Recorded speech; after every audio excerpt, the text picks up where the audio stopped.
There we go. There we go. Because I didn't want echoing on the intro video again. So hopefully we are live right now. Hopefully you guys can hear us. Bill, say something. Something. Very good, very good. And if you guys would do me a favor in the chat, just let us know that you could hear us okay and that you heard the intro video and that we are good to go tonight. Mr. Bill Tarling, how are you, my friend? Doing well. I'm hoping Timmy will be back next show. He will. I know he's had a strenuous vacation, just relaxing, soaking up the sun. He's got to be exhausted. I mean, he's been going all over Greece, showing everybody, look at my Skechers, look at my Skechers. Trying to strangers. He walked up to them. He's got to be exhausted from all that. And they said they could barely hear you. Let me see.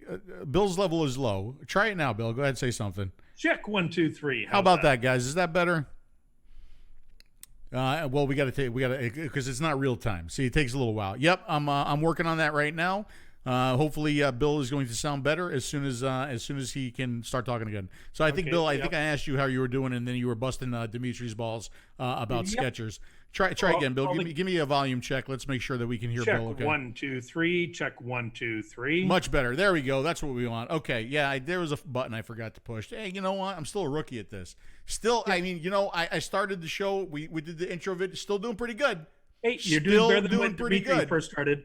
Better than when Dimitri first started. If you remember, every single thing he had was echo, echo, echo, echo, echo throughout the show. Still doing pretty good. And then at the end of the show, he'd go, "Oh, there was an echo." Right, I know, but you know what though? You got to give him a lot of credit though, because I mean, like I said, this is not easy. It's not easy. It's not easy following the conversation, doing the show, doing the content for the show, and pushing the buttons. It is definitely a challenge. He used to watch 3 or 4 different chats at the same time. I know. He's unbelievable too. And you're going to be very important for the chat. But you know what we never do? We never say hello to people in the chat. So hello, Robin. Hello, Limner or Lime Mowgli. Hello, Tho. New Wave Dave. I love that name. John Haymaker. John Haymaker reminds me of one of my best friends when I was growing up in grammar school. It was John Wanamaker, not Haymaker. Wait a minute. You had friends? Yeah, believe it or not. Brent Hughes. Frankenmiser. Something like that. Tho Mowgli, Charles C. Hello, 𝗃𝗽𝗲𝗏𝗃. I don't know.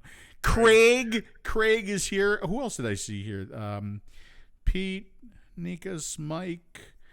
No, there was somebody else that I wanted to say hello to. You know, they're very disappointed that.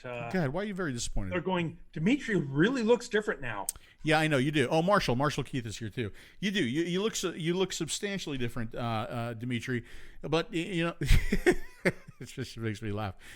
So I know. Actually, Dimitri's back. He's back. He's back from Greece. But well, smokers have a higher risk for respiratory illnesses like COVID-19. For those who didn't hear, that's me again. 𝗃𝗃𝗏𝗏. For those who didn't hear at the beginning, when I was kind of busting his balls a little bit. Yeah. Dimitri has to recover from his vacation because he spent so much walking around, up to strangers all over Greece, showing, look at my Skechers, look at my Skechers. They're the best things ever. Phil was right. And he covered every single person he could find in Greece. And he was just exhausted. He needed a break. So hopefully he's back next time. Yeah, I was looking for that picture that I had of 𝗬𝗏 with the Skechers, but I know it's on the monitor behind me, but I don't have it here. See, again, not very prepared, Phil. But we do have a lot of stuff to cover tonight because by popular demand, we are going through the temperature control slides that we had done before. I think the last time I did this, I was in New Jersey visiting with my parents, and I actually did the show from my parents' dining room on a laptop, and the video quality was bad. 𝗬𝗏 had to go through the slides for me, so we'll go through them again. We'll go through them quick, okay, as quick as I could possibly go, and still have them make sense. But Bill, really, when I'm doing these slides, okay, I'm going to be focused on the slides. I'm really not going to get a chance to look at the chat. I'll try and watch. I would appreciate it if you would capture all of the questions for the chat. But before we do that, I want to play something for you guys. It's something that I played to Pelosi on the last Smoker show. Pelosi, not Pelosi. That's a completely different person. And it was a news article, and I remember playing it, and I remember Bill in my ear saying, "I have more research on that story." Right. So listen to everybody who's watching this show. If you're gonna send a smoker to watch any part of this show, send them to watch this part right here. Maybe not the temperature control stuff, right? Because the temperature control stuff, for most people, especially for smokers, is going to be rather boring and probably over a lot of people's heads, right? But, I've been asked to do it again, so I will do it again. But this part right here, and I want to play a news article. And when I ask Google to play me news on vaping or vaping news, this was a story that came through, right? And I want you to think about what this sounds like and what this would sound like to the average consumer, right? Just nobody who doesn't know anything about vaping, who doesn't do the research. They don't come to a show like this. They don't know anything, but just listen to this story, okay? And here we go. California woman dies of vaping-related lung injury. Officials say a California woman has died from vaping-associated lung injury, 𝗃𝗍𝗄. Officials announced on Thursday, a 76-year-old San Diego woman who died on May 24 has become San Diego County's first 𝗃𝗍𝗄 death, according to a Thursday news release from the County of San Diego Communications Office, which cited the San Diego County Health and Human Services Agency. E-cigarette use increases risk of chronic lung disease. Study claims no other details were provided. So that's it. And I hope everybody could hear that okay. And if you can, just give me a thumbs up or a +1. So like when you listen to that, it makes vaping sound very, very evil. It makes vaping sound like it's killing people, right? And they don't... See, this is something that I had a really, really hard time with when we were talking about vaping and batteries exploding, right? And I think I even did an article about it, because what you would hear in the news article is you would hear vaping battery exploded, vaping device exploded, right? They wouldn't tell you how it happened. They wouldn't tell you what it was. They wouldn't tell you how to prevent it from happening. They would just give you that sensational drama, fear-mongering story. The 𝗃𝗽𝗃 explodes. They don't, in North America, they don't even say the battery. They say, oh no, it's a vape or an e-cig that exploded. Right. In the UK, at least they would say, no, the battery from it.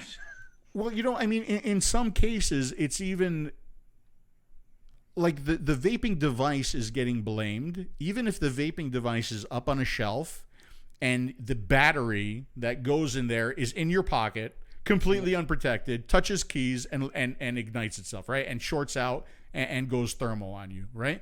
Again, it's such poor, incomplete news reporting. And it's you're not getting the whole story. And this is where like news is in a position to help people. You're in a position to prevent this from happening again if you give people the correct information that they need to stop it from happening. Short circuits happen. You use battery protection. Use battery condoms. Use battery boxes. Don't keep loose batteries in your pocket or your purse with metal. Again. And use the right devices, not the ones from the dollar store, because they work with your phone and everything else. It's just, it's terrible. It's terrible news reporting. It's incomplete news reporting. They have the ability to give you information to prevent it from happening again, to prevent injuries from happening, and they don't. So here's the story that I just played, and it makes it sound like vaping is the devil. Vaping causes 𝗧𝗵𝗲. Vaping is causing all these lung illnesses. It's vaping. It's vaping. All right. But guys, you got to remember, okay, that unfortunately, vaping is a verb, right? It's a verb because we vape. But what can we vape and how can we vape? And this is where I really wished we had our own word. I really do, right? But unfortunately, we do get lumped into this thing called vaping, right? And so you can vape nicotine e-liquid. That's what we do. That's what the show is about. This show is to help adult smokers find a safer alternative than their traditional combustible tobacco cigarette if they've tried other standard cessation products. Okay? That's what the show is for. But there's also THC vaping. There's legal and illegal THC vaping. There's CBD vaping. There's people, I'm sure there's people out there vaping vitamins, deer antlers, right? We've seen that in the past. If anybody remembers that very, very old video that I did with 𝗵𝗏 when we interviewed that guy who had the deer antler e-liquid, that. I'm sure there's people out there, vaping Viagra, Bill in particular, 𝗵𝗏 as well, do a lot of... well, we know smokers have a higher risk for what is going on? Why does this thing keep starting? Vape? Shut up. Stop playing. Why are you playing? I don't understand. Okay.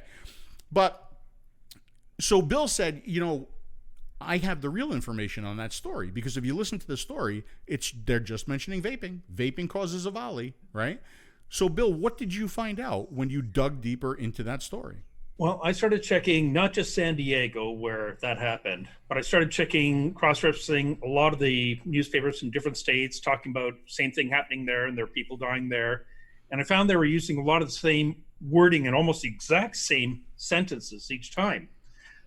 And what was missing, because we knew it was THC, but back then the CDC was going, oh, well, it probably is, but some haven't said that they've taken THC, so we're going to count it as all vaping. By the way, if necessary, I'm going to start calling ours e-liquiding, because we were vaping. Now all the other companies are supposedly vaping too, and we're lumped in with them. But what happened was, the more I checked into it, I came across a couple of articles. It was a few weeks later. And what happened was, let's see, I can probably move this over. I don't know if you can put me on full screen or if I should just move that over. I could actually put it, I can go full screen here on mine, because I do have it on my screen here. Okay, that'll work. And one of the big things is, a couple of weeks later, they finally admitted all the newly reported local cases tested negative for novel coronavirus, which causes COVID-19.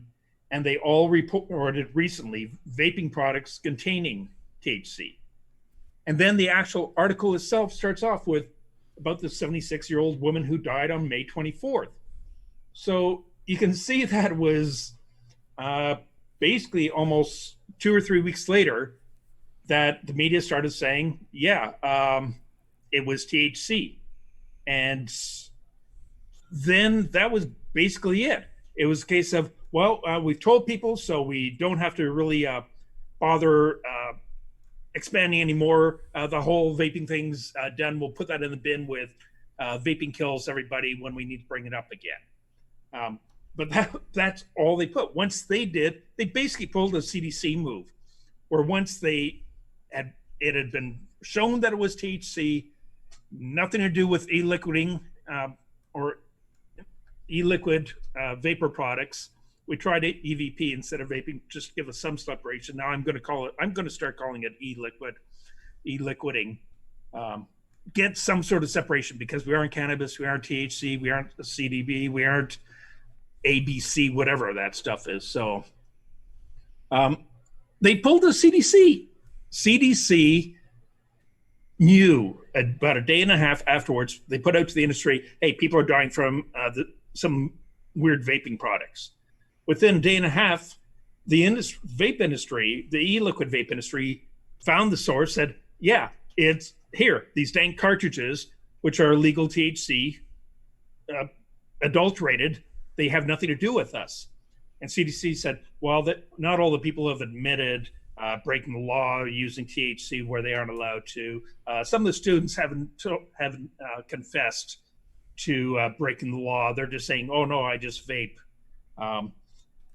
And all the media did the exact same thing. They pulled it off. Then finally the CDC said, well, yeah, it turns out that most of it is from THC vaping. Well, that was like 6 to 8 weeks after the fact that they did that. By that time, the damage had already been done. Think of how many smokers would have gone and said, oh, well, if this is going to kill me, I'm not going to switch from smoking. At least smoking, I might live 10, 20 years. This vaping's going to kill me within weeks. Right. And the CDC did so friggin' much damage. And they continue to do damage, and these stories continue to do damage, right? Because so you heard the audio article, and there's not a word mentioned of THC. And even this, like if I go here, right, look at this. 76-year-old woman's death reported as county's first vaping-related fatality. That's the headline. Then you come over here and you look at this. What year is this device from? But that is certainly not an illicit THC cartridge that probably caused her death. It's a what do you call it? A nicotine vaping device. Yeah. Right. As a matter of fact, some of them show a little, almost like the what were they? The little pen ones with the adjustable. When they first I know. And then if you go down here, eventually you get to this, the last paragraph. I think it's the last paragraph. Well, it's close to. All recent reports have tested negative for COVID-19. However, they all reported recent use of vaping products that contained THC. Okay, and then where is it? Then they say it's like a pretty it's illicit. Where I can't remember where I saw that. Maybe I saw that in the other article, but.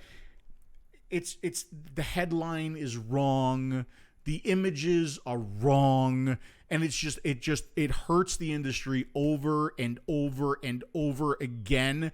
And every time I see it coming out of at least the Florida news articles, I write to them, and I try to set them straight. Are they listening? Probably not. Are they reading it? Maybe, and then they go fuck you, and they put it to the side. At least it makes me feel good. At least it makes me feel like I'm trying to set them straight, like I'm trying to like have them see this in a different way, in a different light. Have them report the information the correct way and not use fear mongering and be more specific with your information, so that because you're going to save a lot of lives, right? You're going to save lives in two ways. You're going to save lives because you're going to point specifically to the illicit THC, or maybe the illicit THC. I don't know. Maybe the legal stuff has the vitamin E gas. I don't know. But everything that is pointing to the illicit stuff, right? Okay? So you're going to save lives that way. But also, if you stop the fear-mongering, if you stop the bold headlines where you're just saying vaping, and when you stop scaring people away from nicotine vaping, you're going to save a lot of lives there too, because we're not going to get cancer. Yeah, because it's substantially safer than smoking traditional combustible tobacco cigarettes. Significantly, it's harm reduction, a lot of harm reduction, right? But ain't going to happen if you have with these bullshit headlines and the bullshit images. Not going to happen. You got to remember, for them, they're going, yeah, but if we just tell the actual facts and truth, that's not going to sell any newspapers or advertising space or anything else, because everything is going fine today. Nothing is wrong in the world.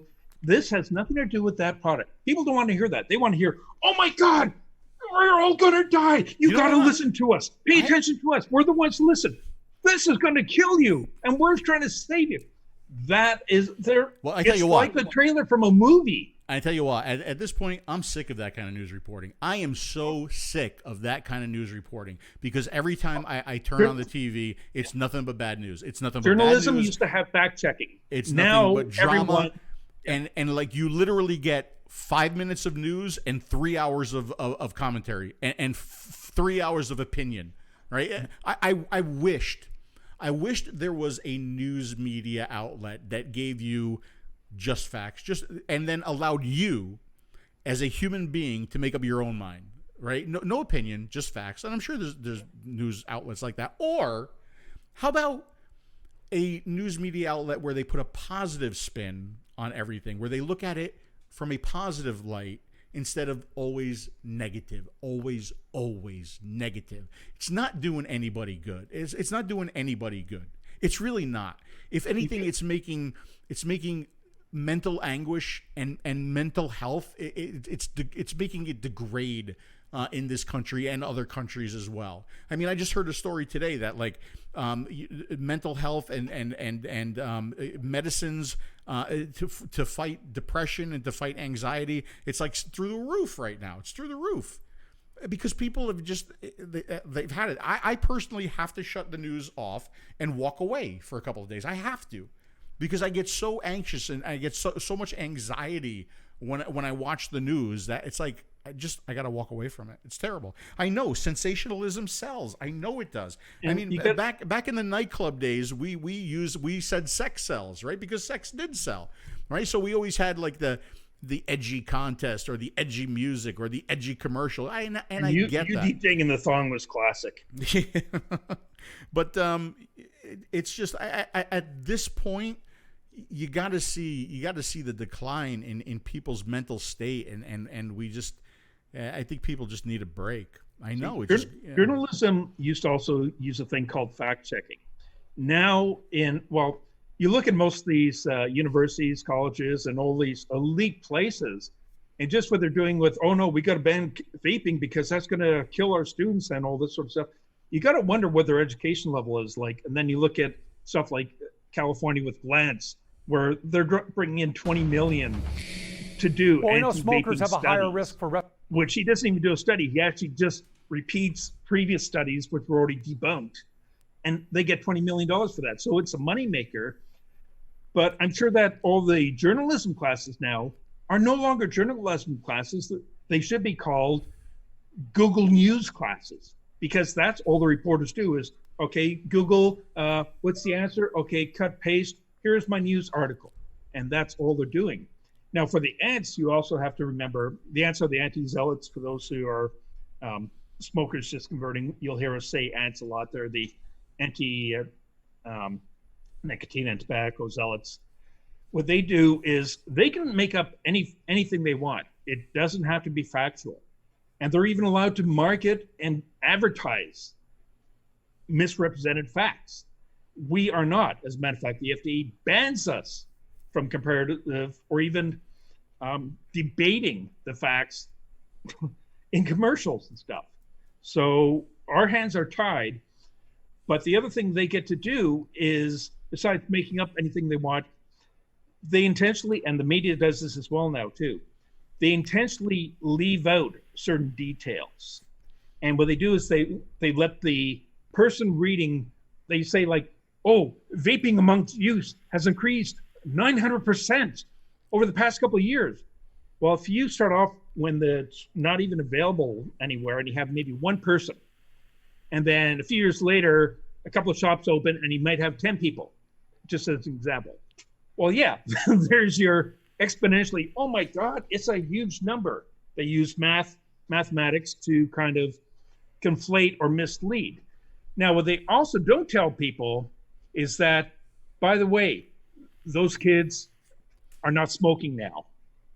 So it's the stuff they leave out, and they just let the person reading it, like, epidemic, big figures climbing, therefore all youth are vaping now, and if all youth are vaping and they shouldn't, they're getting all this nicotine, which is going to do what for them? We know nicotine is addictive. They haven't said that these are the products that are specifically doing it. They haven't said we have proof this is happening, because they don't. But what they do is they let the reader or the listener or the person at home, the home audience, say, oh, it's climbed up there that much. They're saying smoking is killing this many people. And then they're referencing e-cigarettes and vaping. So vaping must really be the same as cigarettes and smoking. And so they're just getting them to switch over to that. Oh, okay. Yeah, we have to get rid of vaping. They let them fill the gap with misinformation. Yeah, so that's something that 𝗃𝗧 mentioned in the interview too. We talked about that a little bit, how the perception is wrong, and the way the news is being presented is wrong. So how is the news being presented in the U.S.? It's being presented like we have this teen vaping epidemic, which, by the way, I still can't believe they're using the word epidemic. When we hold on one second. I can't believe that we're still using the word epidemic when we have a legitimate pandemic that's killing people, and we have this teen vaping epidemic that isn't killing a soul. But anyway, that's beside the point. But we have this teen vaping epidemic, right? That's the way we look at it. Yet overseas, they look at it as like not a teen vaping epidemic. They look at it as less teens are smoking. So hopefully less teens are going to die of cigarette-related illness, right? Why can't we look at it that way here? Like in the UK, where the government actually supports vaping and encourages the switch over to vaping from smoking, they've reported we now have the lowest youth smoking rate we have ever had. Mm-hmm. It had stalled out, but once the vaping came in and we decided to go for it and put it forward, youth smoking rates have plummeted. Mm-hmm. And you got to remember, don't forget where they got the word epidemic from. The FDA actually held focus groups to see what would be the scariest words and most impactful to get people afraid of it or get them concerned of it. And according to the focus groups, epidemic was the strongest thing to say, danger, Will Robinson, danger. And so that's what they went with, epidemic. Even though it doesn't even meet the legal definition, they still use it. And then when the pandemic came, that kind of stopped the news a little bit about epidemic vaping. But once COVID started, people started getting back to their lives again a little bit at a time, immediately the ads were outputting every study pushing back, epidemic of vaping. And then they went, epidemic is contributing to the pandemic of COVID. They can make up anything they want. We aren't allowed to refute it. Yeah, I know. It's terrible what's going on. It's frustrating. You know how frustrating it is? It makes me look like that guy right there. Like that guy. That's how frustrating it is. That is how frustrating it is. Like here, look, that guy right there. Yeah. So we're gonna go through temperature control again. Yay! I think that's another reason why Ďmitrij had no interest in joining the show. Like, as soon as he said zero interest in joining. He's not back this week because Ďmitrij has zero interest in temperature control. Like absolutely none. He really doesn't. But I mean, if for people who are interested in temperature control, we're gonna go through a whole lot of information. We'll go through a bunch of information. We'll set up a coil if we have enough time. We'll do some giveaways too, and I'll keep coming back and forth here, Bill. If you see questions, just copy them right out of the chat and paste them somewhere so that we don't lose them. Hello, Bree. How are you? Who else should we say hello to? The Vapist. There was a really bad comment before. I didn't like that comment, but people are assholes. So what are you gonna do? See, this is the problem without you moderating the chat, Bill. The assholes show up, right?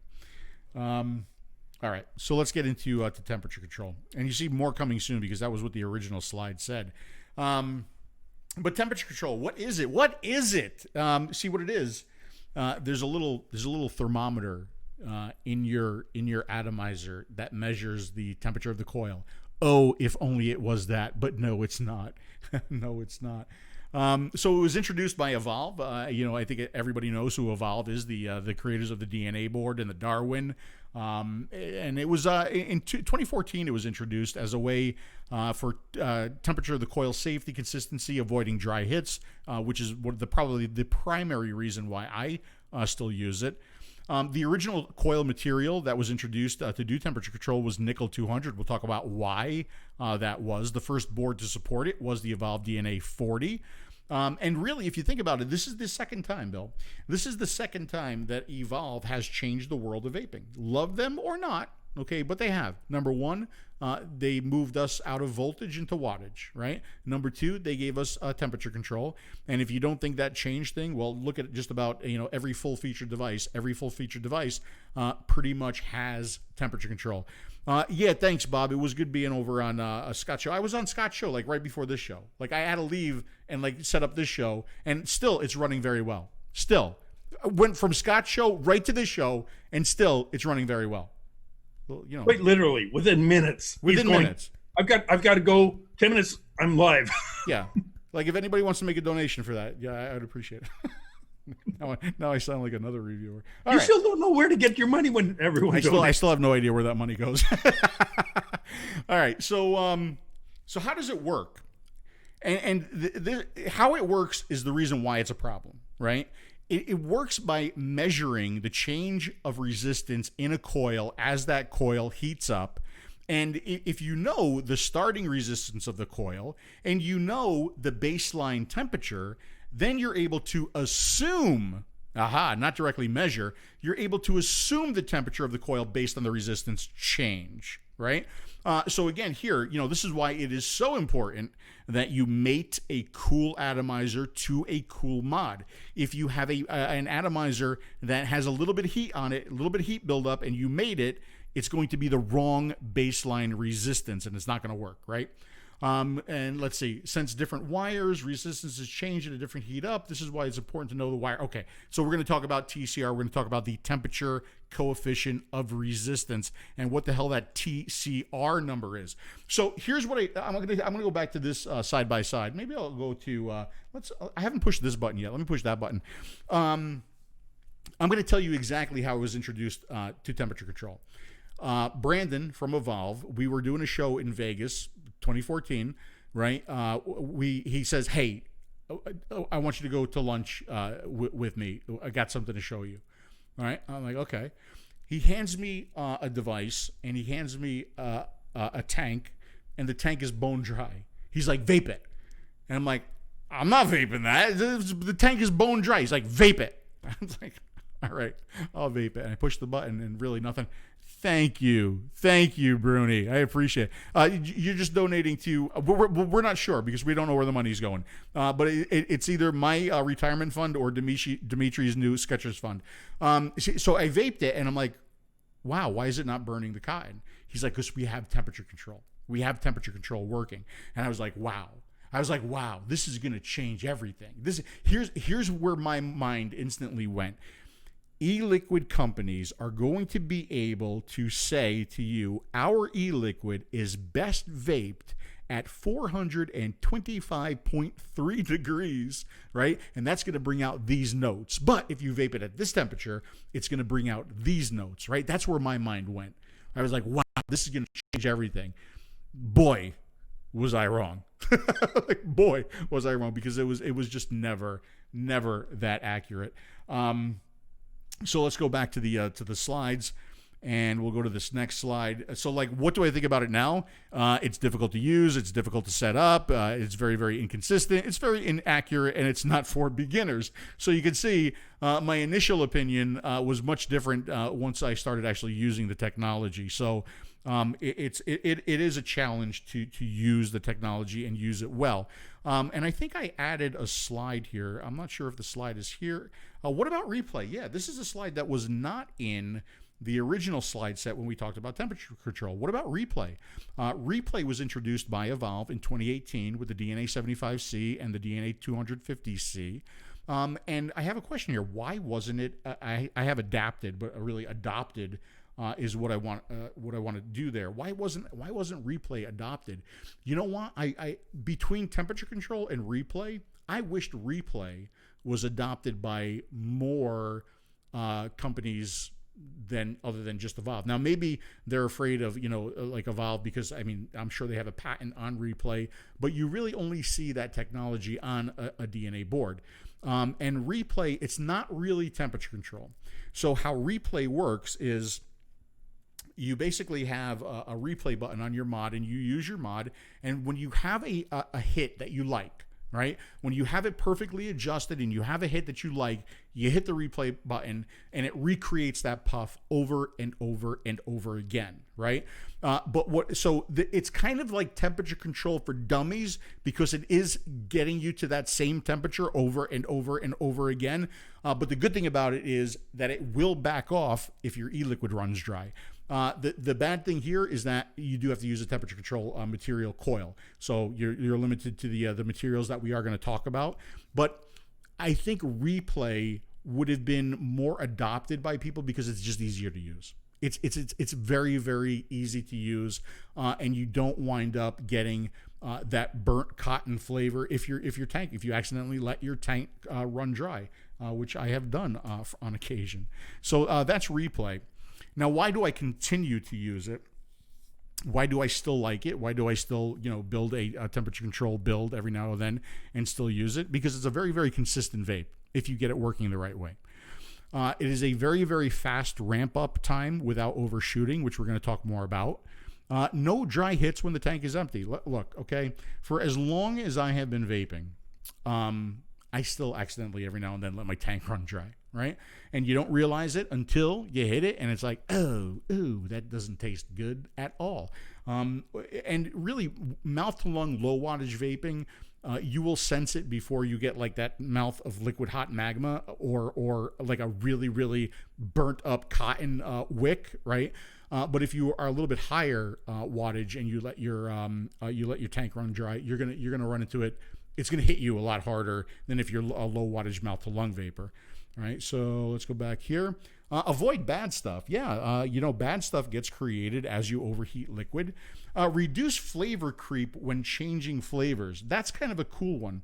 And that's one of the other ways that I use temperature control, because if I have a temperature control coil built and I'm using my device, I can actually vape it and vape it and vape it until all the liquid is gone and until all the liquid is out of the wick, right? Because it's really going to dry up that wick but not burn the wick. So then you could put on a different flavor and there's less flavor creep from that last flavor, if that makes any sense. All right, and yeah, you could definitely increase the coil and the wick life, right? Because you're not going, yes, magma, John, because you're not going to burn that coil, you're not going to burn that wick. All right. So let's go to the next slide. I talked about avoiding bad stuff. Yeah, as you overheat liquid, you do start to increase the bad stuff, the aldehydes, and that is something that really nobody really talks about in the industry. But if some people build really, really hot builds, there's bad stuff being created when you do that. All right. So we talked about a fast ramp up time, and this is where temperature control can help you with that. So here we're just looking at standard wattage, right? And when I push my button and eventually my temperature comes up to coil or comes up to the heat or the temperature that I want it to. So it takes this much time if I was in wattage. Now, how can I increase that or decrease that time? How can I decrease the time that it takes for the coil to come up to temperature? Well, I can increase the wattage, right? And if I increase the wattage, sure enough, it does. It comes up faster, but it also overshoots, right? So this is where temperature control really comes into play, because it doesn't allow, so you can, with temperature control, you can increase your wattage, right? But also not let it overshoot, because this is what it'll do with temperature control. So here you see I have a low wattage setting and it just comes up to temperature slowly. Here I have a high wattage setting and it comes up to temperature, but it overshoots and potentially burns my coil and my wick. But with temperature control, I come up fast, and then once I hit temperature, it stays there, right? So that's one of the biggest benefits, is that you can have a fast ramp up time, but you won't overshoot your temperature, okay? So why is it so challenging? It's challenging because it's affected by a lot of different things. It's affected by outside temperatures. That's why Evolve uses case thermals. Not a lot of other companies do that. Different materials and wires, different TCR values, TCR versus TFR. We're going to talk about that. The 510 connection itself, it is not a very good electrical connection. And to do this, because you're measuring such small changes in resistance, you need a good electrical connection. The setup, And here, like you could see, different mods are more or less accurate when reading resistances. If your read is off by 0.01 ohms, you could have a 10-degree Fahrenheit swing, right? If you're off by 0.1 ohms, you can have an 89-degree Fahrenheit swing. So, this is why it's important to, for your device to accurately measure that change in resistance, okay? And yeah, you absolutely need a resistance stable coil, which again is something that we're going to talk about. So what wires can you use? And I'm sure there's people using different wires out there as well. But the most used wires are going to be nickel 200. And why nickel 200? Why was temperature control released with nickel 200? Why was that the first one that was really used, that kind of wire? And then titanium, stainless steel, and then other things are used out there, NIFI 30, resistherm, tungsten, stainless steel 430, 304, 317.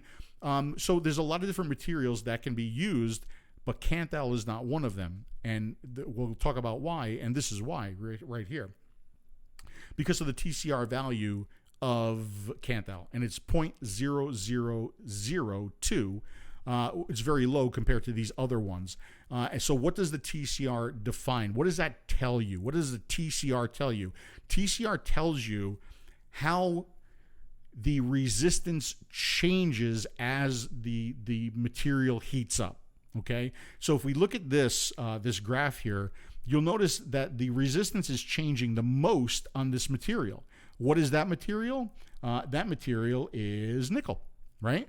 And that's exactly why nickel was the first one used in temperature control, and nickel is the one that you could actually get the most accurate because the swing is bigger, right? The swing, the change in resistance is greater with nickel than it is with the other materials. So that's why it's just easier to do temperature control with nickel. Coming out after that, you have titanium. Below that is the NE-Fe30 resistherm that people use. Down here, and this is why stainless steel wasn't used that much earlier in the days until we started getting devices that were more accurate in reading the resistance, stainless steel 316. But if you notice down here, there's this practically flat line, right? And that's Ksynthal, right? So Ksynthal, really, as you heat it up, it doesn't change resistance. And that's exactly why it's very, very difficult, if not impossible. Some devices have tried and have failed miserably to do temperature control with Ksynthal, and it's also why it's the easiest to do with nickel. That's why, right there, okay? Keep an eye out on those questions, Mr. Bill. All right, so TCR, the temperature coefficient of resistance, and why do you need to change your TCR value if you're using materials? Because most temperature control devices or devices that have temperature control, they'll come with built-in TCRs for you. Maybe a nickel, maybe a titanium, maybe a stainless steel 316, right? But if you're using a different material, so like let's say you're using stainless steel 430 as opposed to 316, well, you'll notice that the TCR is a little bit different, right? So here's how the change of resistance happens as you heat up the material with 316, but here's how it works with 340. And that's exactly why you would need to adjust your TCR to work with the material that you're using to get a more accurate temperature control setting or reading. I know, Janine, it's tough, right? Let me go back to the side-by-side here for a little while. It's it's really involved, but I think it's good to understand like what's going on behind the scenes, and it's good to understand like why do I have such a hard time with the technology? But when you see this, right, when you see how involved this is, right, you can start to appreciate why the technology doesn't necessarily work that good. Let me see what the next slide is. You want me to just go through a couple of quick comments so far? Let's do that. Okay, Pete Carlson said I used to temperature control years ago, but did not catch on to it as it was primarily aimed at direct lung vapors, and I was mouth to lung. Bruni Saden. That's interesting because I will actually disagree with that. I think original temperature control was kind of more for mouth to lung and less for direct lung, right? But then you started. Yeah, but then you started seeing more of the more powerful devices having temperature control built into them and then it opened up the technology for the direct lung crowd as well. And Bruni Saints, you already mentioned donating to Dimitri's Hidden Sketchers Fund. Good, thank you. So I converted my father. He is 80 with temperature control device. Robin Freeman says, questions. You can't use nickel 80 or NI 80. What is that? Nickel? NI 80? I think you can. I'm going to share a couple links. The 𝗦𝗪𝗧 is one of the places where you can go and you can get information. I'll check on that for you. What is it? NE 80? Janine Timmons says that her head hurts now. And Bruni Saint, is ceramic safer to use under temperature control? Is ceramic safer to use under temperature control? I would say it's 6 of one, half dozen of the other, right? I mean, so you're using ceramic as the wick. You're asking me a question that's really more designed for a material scientist, right? Because the material scientist needs to know how that material breaks down under certain circumstances, under certain heat levels, right? Since I can't answer that, I can't really make that call. But I would think that really anything is going to be safer with temperature control, because if you're using the technology the right way, it's not going to overheat your coil, right? The goal was really to get the coil to a point where it just makes vapor and that's it. But the problem is this thing's working against you, and we're going to get to that pretty soon. PSS corrected me. I wasn't sure about the NI 80. I thought it was nickel 80 because I don't know anything about the wires. Apparently, it's nichrome, isn't it? Yeah, nichrome, not nickel. We'll look at that. I can look that up really quick. I've never used nichrome to do temperature control. Actually, I don't even like nichrome in wattage. I don't like the way nichrome tastes, but we'll take a look at it. So you might have heard of TFR. So what's the difference between TCR and TFR? TCR is a linear curve, right? So it's predictive along a linear path. But TFR is you actually can put points on a curve. So actually TFR is more accurate than TSR. So if your device does have the option to use TFR, that is what you're going to want to use over TCR. All right. Let's go here. Okay. So this is a good question. It's a question that I got a lot too. Why do I also need to set a wattage when I'm in temperature control, right? Because, it's just temperature control, right? So if I set it for 420 degrees, it should just hit that. Well, you got things working against you, right? You got several things working against you. You got your breath, your air, your draw. So you have wind. You have wind that's working to drive the temperature of that coil down. You have the e-liquid, right? The e-liquid is working to drive the temperature of that coil down. So you have to give it something to combat that, right? So that's where wattage comes in. It's the amount of power that's available to you to get the coil to temperature and to keep the coil at temperature, right? So if you're a mouth to lung vapor, we're going to look at a couple of magic numbers. One of the magic numbers I use is 25 watts, right? 25 watts is probably more power than I will ever need with the coils that I build. But it's a number that gets me up to temperature really, really quick, right? And it's plenty of power to evaporate the amount of e-liquid that I need to evaporate. Now, if you're a direct lung vapor, if you're using massive coils, if you're using a lot of surface, if you want to make a giant cloud, right? You want to be able to evaporate more e-liquid. So to do that, you need more power, right? So if you're a direct lung vapor and you want a giant cloud and you want to use temperature control, you set your wattage higher, right?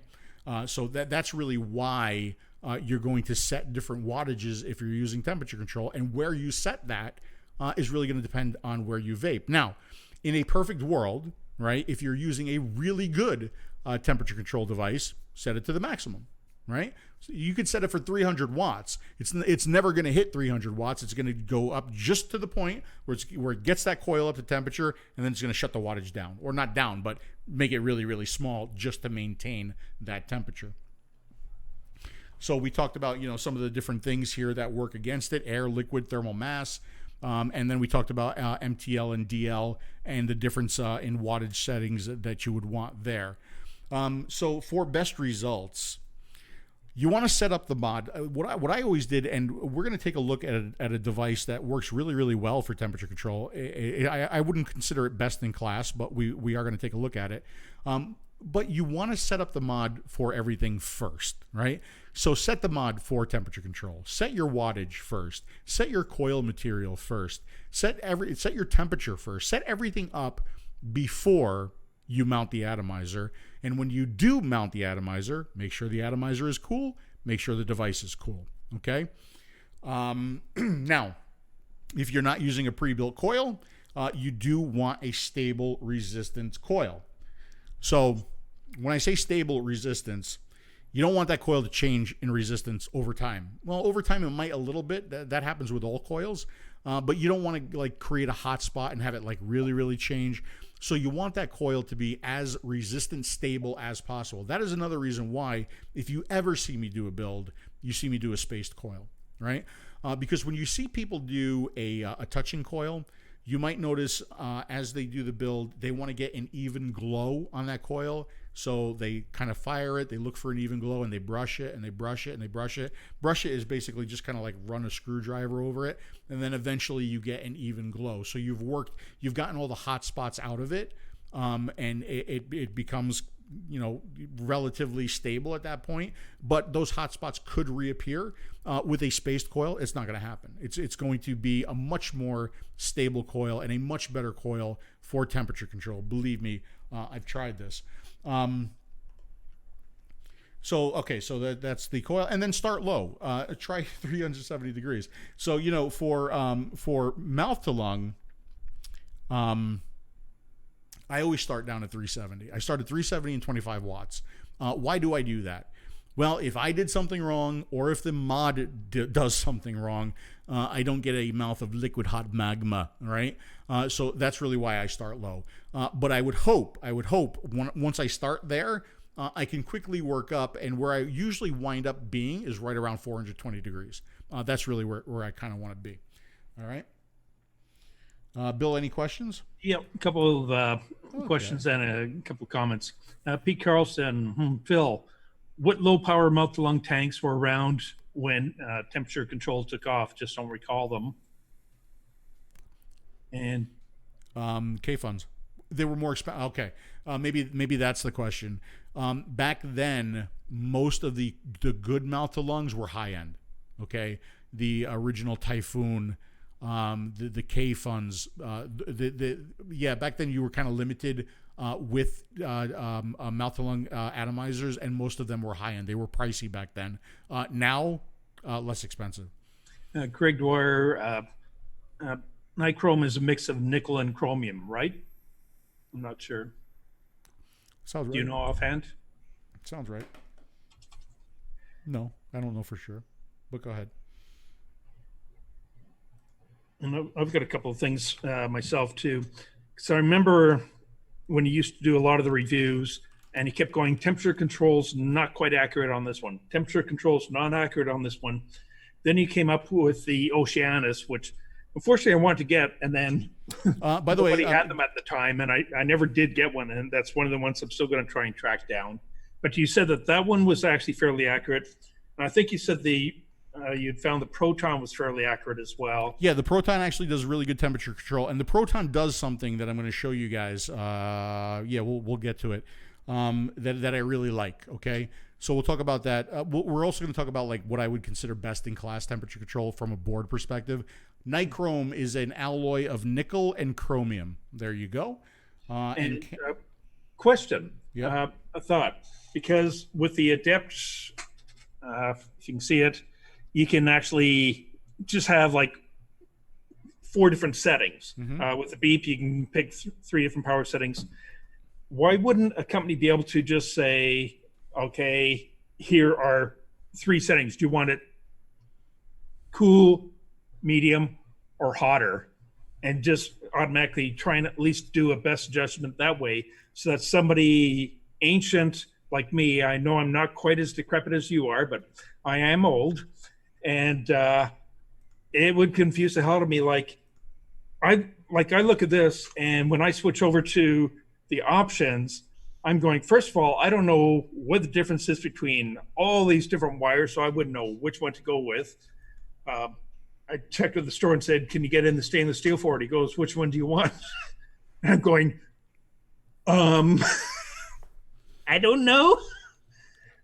So they need to find a way to simplify it, where call it a temperature control wire and just use the numbers like on your chart for your, whatever it was, the TCR numbers. Use those numbers, say, here are your different gauges. So they can make them out of different types, but that way the user doesn't have to know what they're going for, and then just use the 1, 2, 3, or 4 option. Yeah, I want it a little bit warmer, a little bit cooler. Perfect. You know, that way. See, I know what you're talking about. I know the direction that you're going. I think one of the big problems is that it's not infallible enough. It's really not, right? There were a couple of companies that tried to do like anti-burn, right? Or even like I've used devices that like beep at you if you're like running out of e-liquid, but they beep at like the strangest times when I have e-liquid. You know, maybe I just like I vaped too much, or I chain vaped, and you know the wick got a little bit dry, so it beeped. I'd like to see on tanks for when the liquid is running low. You know the old nudie pens where you turn them over, and when the liquid disappears, the image starts going. Have that on a tank somewhere as a quick visual, rather than holding up to the light. Is there enough in there? Yep. I forget too, but that's why I'd almost like to see it start turning red when you start getting really low. Just have the bottom of the tank turn red or something. Marshall Keith says he's almost 65. That's a cop-out. To be honest with you, I truly believe that temperature control in mods is going to start to work its way out. Yeah. I think it's going to go away. Right. So like, you know, how important is this smoker show? Maybe not very important, but for people who wanted me to do this again and who want to ask questions about it, this is for you. Okay. Yep. All right. Where did my PowerPoint go? Here it is. We're almost done with these slides. So we talked about this one, troubleshooting temperature control. So like, why, you know, I set up everything, and just why doesn't it work? So your electrical connection, is it clean? Is your 510 connection clean, both on device and on your atomizer? Is your atomizer wicking properly? That is something that I've run into actually a lot, where I just didn't think my temperature control was working the right way, and it wound up being a wicking problem. Like the wicking wasn't keeping up, right? So you got to make sure that your wicking is keeping up. Is your wattage set correctly? Is your tank full? I say don't laugh, because yeah, that's kind of important. Is your material set correctly? So if you're using stainless steel, is your device set for stainless steel? And has your mod read the resistance correctly? You know, that's another thing that I say a lot in the reviews. I hate devices that allow you to adjust your resistance. I do not now, nor will I ever agree with that. I know why they do it, right? But I don't agree with it. Resistance is not something that you should adjust. Resistance is resistance, okay? You know, if you measure something and it's 0.36 ohms, you should not be able to go in there and say, well, no, it's actually 0.34. Oh, no, it's the resistance. It's like driving at 55 and saying, well, no, I'm not really driving at 55. I'm driving at 45. You tell the police officer that as they shoot you with the radar gun. So yeah, I just really hate devices that allow you to adjust the resistance. You should not be doing that. Okay, so let's see what else. Okay, so we're really getting to the end here. So what do I consider best of class for temperature control? Evolve. Well, they better be best of class for temperature control, because they came up with the technology, and also the decodes boards, right? I think the 𝗃𝗽𝗲𝗄s boards do a fantastic job with temperature control. And that's it. That's really all we got to do. There's something very, very elegant in the decode signals when I look at them on the oscilloscope. It just does everything smoothly and elegantly. I know that's a crazy word to use, but yeah, it's a word that I use as an engineer. When I see signals come up a certain way on the oscilloscope, I consider them elegant, and I think the 𝗃𝗽𝗄s does temperature control elegantly. How about that? How about that, Bill? And now I'm gonna because that was a lot of talking. I hurt, so I'm gonna sip my adult beverage now. Bill, you're muted. Bill, you're muted. Bill, you're muted. Is that better now? Yes, it is. Okay. For some reason, he seems to be out of sync. But now, when Dimitri's on with you, you never get to talk. With me, I just talk over you or I interrupt you all the time, especially when you're on a fantastic rant. But Dimitri just doesn't let you talk, so you're not used to it. Your vocal strength has to build up. You're absolutely right. He really doesn't. He really doesn't allow me to talk. But you know what? I enjoy that sometimes too. Yeah, because it allows me to sit back and relax. And you also know how to shut him down very quickly. Just start talking. Have you seen the latest sci-fi show? Oh, he hates sci-fi. He really hates sci-fi. Let's see. What am I gonna? So I'm gonna do a temperature control build. Yay, a little show and tell. How about that? Before I do a temperature control build, is there any questions on the chat? So yeah, somebody said they're glad I'm doing temperature control. That's good. Yeah, again, it's complicated, right? It's complicated. If you really want to get in there and understand how it works and why it works and why people have challenges with it, when you dig into it, it's complicated. Pam, all I know is I look at the wire settings and I'm going, I don't know what kind of wire I'm using. I'm not an electrician. I just want to vape. Yeah, though obviously that's my biggest gripe is I can't go one wire from the other. I don't. Right. What is the taste difference between them? Any? Right, but that's Dimitri too, and I understand that, and I think people should be that way, right? If you just want to vape, you just want to vape, right? If you never want to use temperature control, don't, right? If you feel uncomfortable by all this, if you feel like it's over your head, don't. It's kind of like just put out one that just says temperature control wire for vaping. I don't care what kind it is. If it says it's temperature control, let the mod figure out what kind of wire it is and set it for me. That's what I would like. Hold on, I gotta get something. Yes, I'm wearing my jorts. I'm wearing my very sexy jean shorts. So thank you, Janine. See, it's interesting. So replay is better. Replay is not better than temperature control. It's different from temperature control. It's much, much easier to use than temperature control. You're not really setting a temperature with replay. You're setting a puff that you like, right? So once you like have everything adjusted and you get that perfect draw, that perfect puff, you hit the replay button and it recreates that. See, that's something I've yet to try, and I've always wanted to try, because to me, that sounds what I'm looking for. Simple. Yeah, replay works really, really good, and I'm surprised. I think people who use it love it, and like I said, I'm surprised that not like nobody else kind of grabbed onto that. They all came out with temperature control, and Evolve never like flexed their patent muscle when everybody did temperature control, but nobody did replay. And I think if more companies did something like replay, it would be used a lot more than temperature control is used. New Wave Dave sent you $2 into Dimitri's hidden Sketchers fund. It's time to bring back proper Genesis tank. What do you mean by first of all, what do you mean by a proper Genesis tank? Because when I think proper Genesis tank, I mean I think of what? I think Shed Mike. Yeah, Mike yeah. Well, no. Anything with proper is. Oh my God, I'm gonna forget the name of it. Well, first of all, I think of mesh. right? When I think of when you say proper genesis, I think of mesh going into the e-liquid and then wrapping wire around mesh, which was like just the dumbest thing in the world to do. But but we did it back then. And I think of Mike Morgan. I think of Zen. One thing dumber.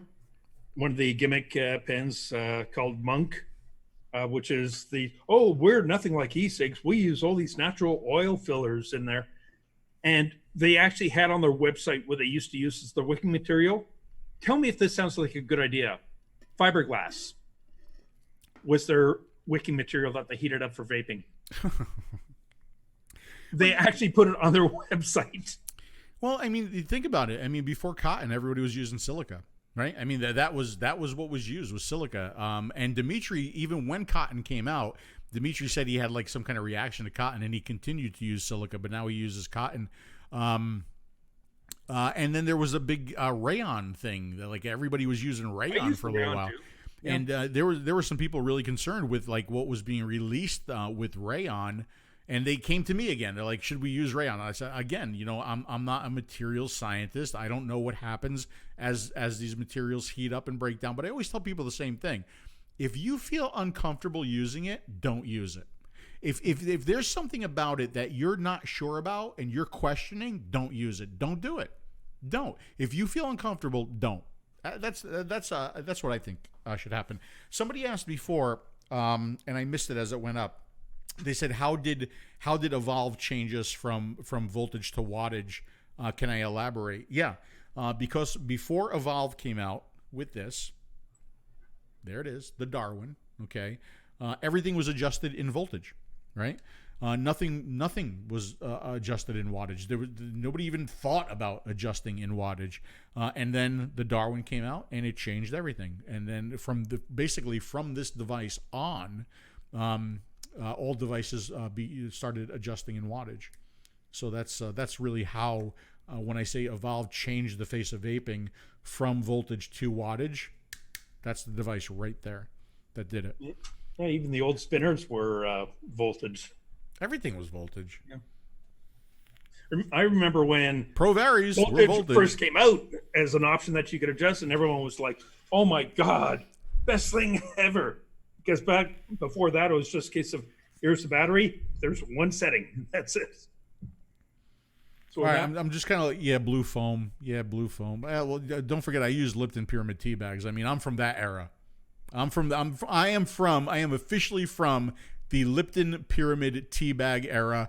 Most of you on the chat are not going to know what the hell I'm talking about. Some of you are going to know what that is. So did you use a tea bag with Dimmy? You had to go there. All right. So let's build a temperature control coil. Let's do that, okay? And I'll give you some of my ideas about like how I build coils as I go through this. I'm going to swing my close-up camera in here, and then I'm going to push a button. I don't have any scene set up, but I think if I push that button, yeah, look at that. It's a good thing I didn't have like a dildo on the table at that point right there, because I forgot I was just going to go. And we're going to put a temperature control build in this here Aries 2. And I'm going to use stainless steel 316L. And I need glasses to do this. Like you won't see my glasses, but I will. Now, there are two tools that we supply with the Aries 2. There's my build tool and there's Dimitri's build tool. Dimitri's build tool is designed to build a spaced coil. Mine is designed to build either a spaced coil or a touching coil. But even with that tool supplied, you can certainly build coils. But I always use my trusty little coil tool. This one happens to be from 𝗃𝗽𝗲𝗄. They're very, very inexpensive, very easy to use. And you'll notice that I always use way, way, way too much wire than I will ever need. And that's just to make things a little bit easier to work with. And, depending on where you're getting your wire is extremely cheap. You know who I didn't see on the chat tonight? I didn't see Larry on the chat. I hope Larry's okay. I know it's his birthday tomorrow. All right, so why don't I have my tweet? Hold on. Okay. So you can see. Let me zoom in a little bit here for you. If you guys have seen me do build tutorials, you've seen this like a million times. So I'm going to take my wire, I'm going to tighten it up, I'm going to stretch it. That stretch came really bad. Let me pull it out. Okay, I'm just going to push it back together. Okay, so what I did was I created a nice little spaced coil right there. So now I'm going to take the leads out and I'm going to clean my leads up. Another thing that people do, people get really wrapped up in, they get wrapped up in wraps. They get wrapped up in the number of wraps that they build, that they create. This is how you adjust the resistance of your coil, right? By the number of wraps that you're making and by the gauge of the wire. I use 26 gauge because it's easy to work with. And I tend to build for the atomizer. I tend to not care what the resistance is. I just tend to build for the atomizer, and then I let either wattage or temperature control handle it. So like right now, I should really, I don't have a screwdriver here. I'm so unprepared. Hold on.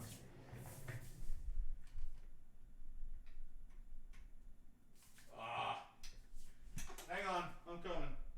There's no light in my room right now. Okay. Okay, sorry about that.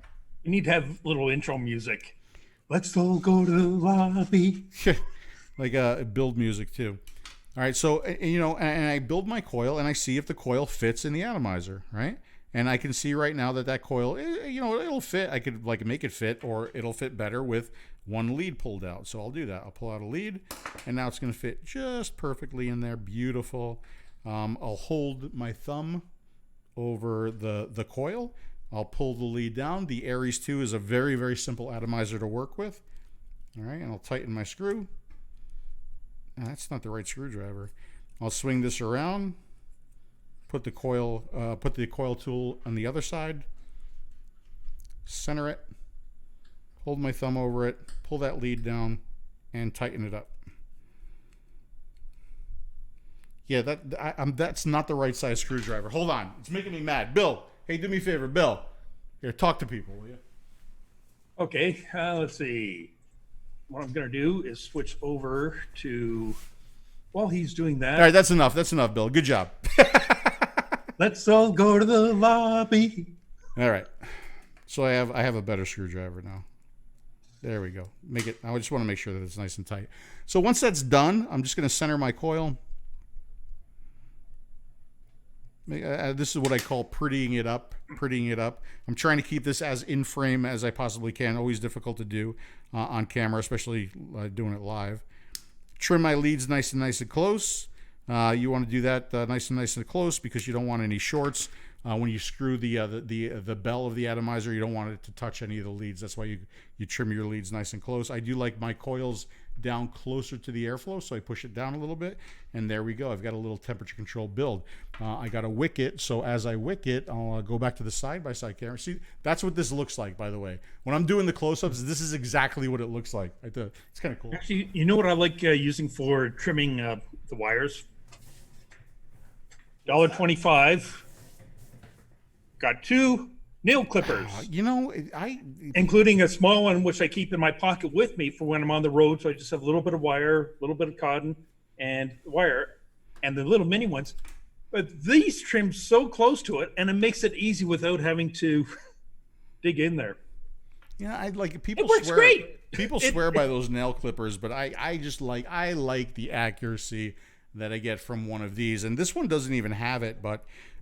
You can get these with it's a lead capture thing, so when you clip the lead, it doesn't fly away from you. It actually just kind of sticks. But anyway, so I put some cotton in there. As always, if you've seen my my build tutorials, I always like my cotton very firm in the coil. I think that cuts down on the popping, right? I think there's something to that. So now, what kind of wire was this? This was stainless steel 316L, and it's 26 gauge. All right, so I'm going to trim my cotton. And I'm going to fluff it out. So even the fluffing, I don't have the right kind of tool. I need a flathead screwdriver. Oh, I'm off camera. So what the fluffing does here is it just kind of aligns all the fibers. It gets rid of some of the extra fibers. Let me get a flathead to do this better.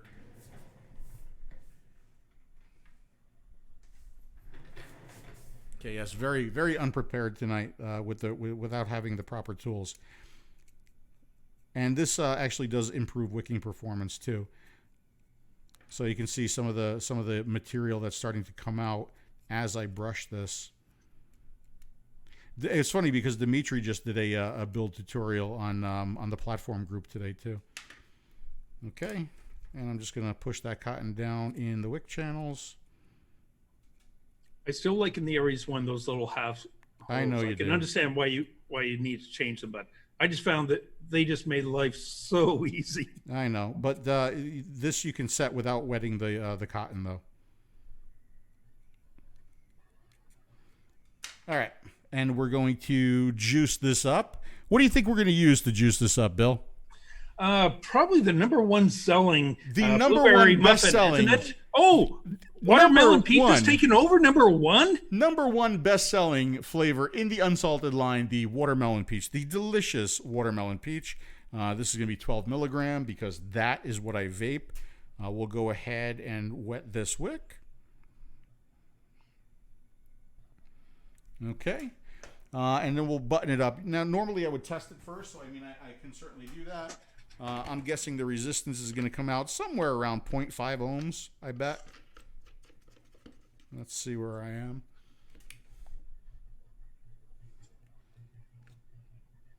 Okay, why is that all over the place? Do I not have the right kind of power on this? Why is my resistance all over the place, Bill? Could it be touching? No, my what do you call it? My lead wasn't captured the right way. No, that's not it. No. And it's not touching the device. Oh, please don't embarrass me like this. Don't do this to me. Let me see.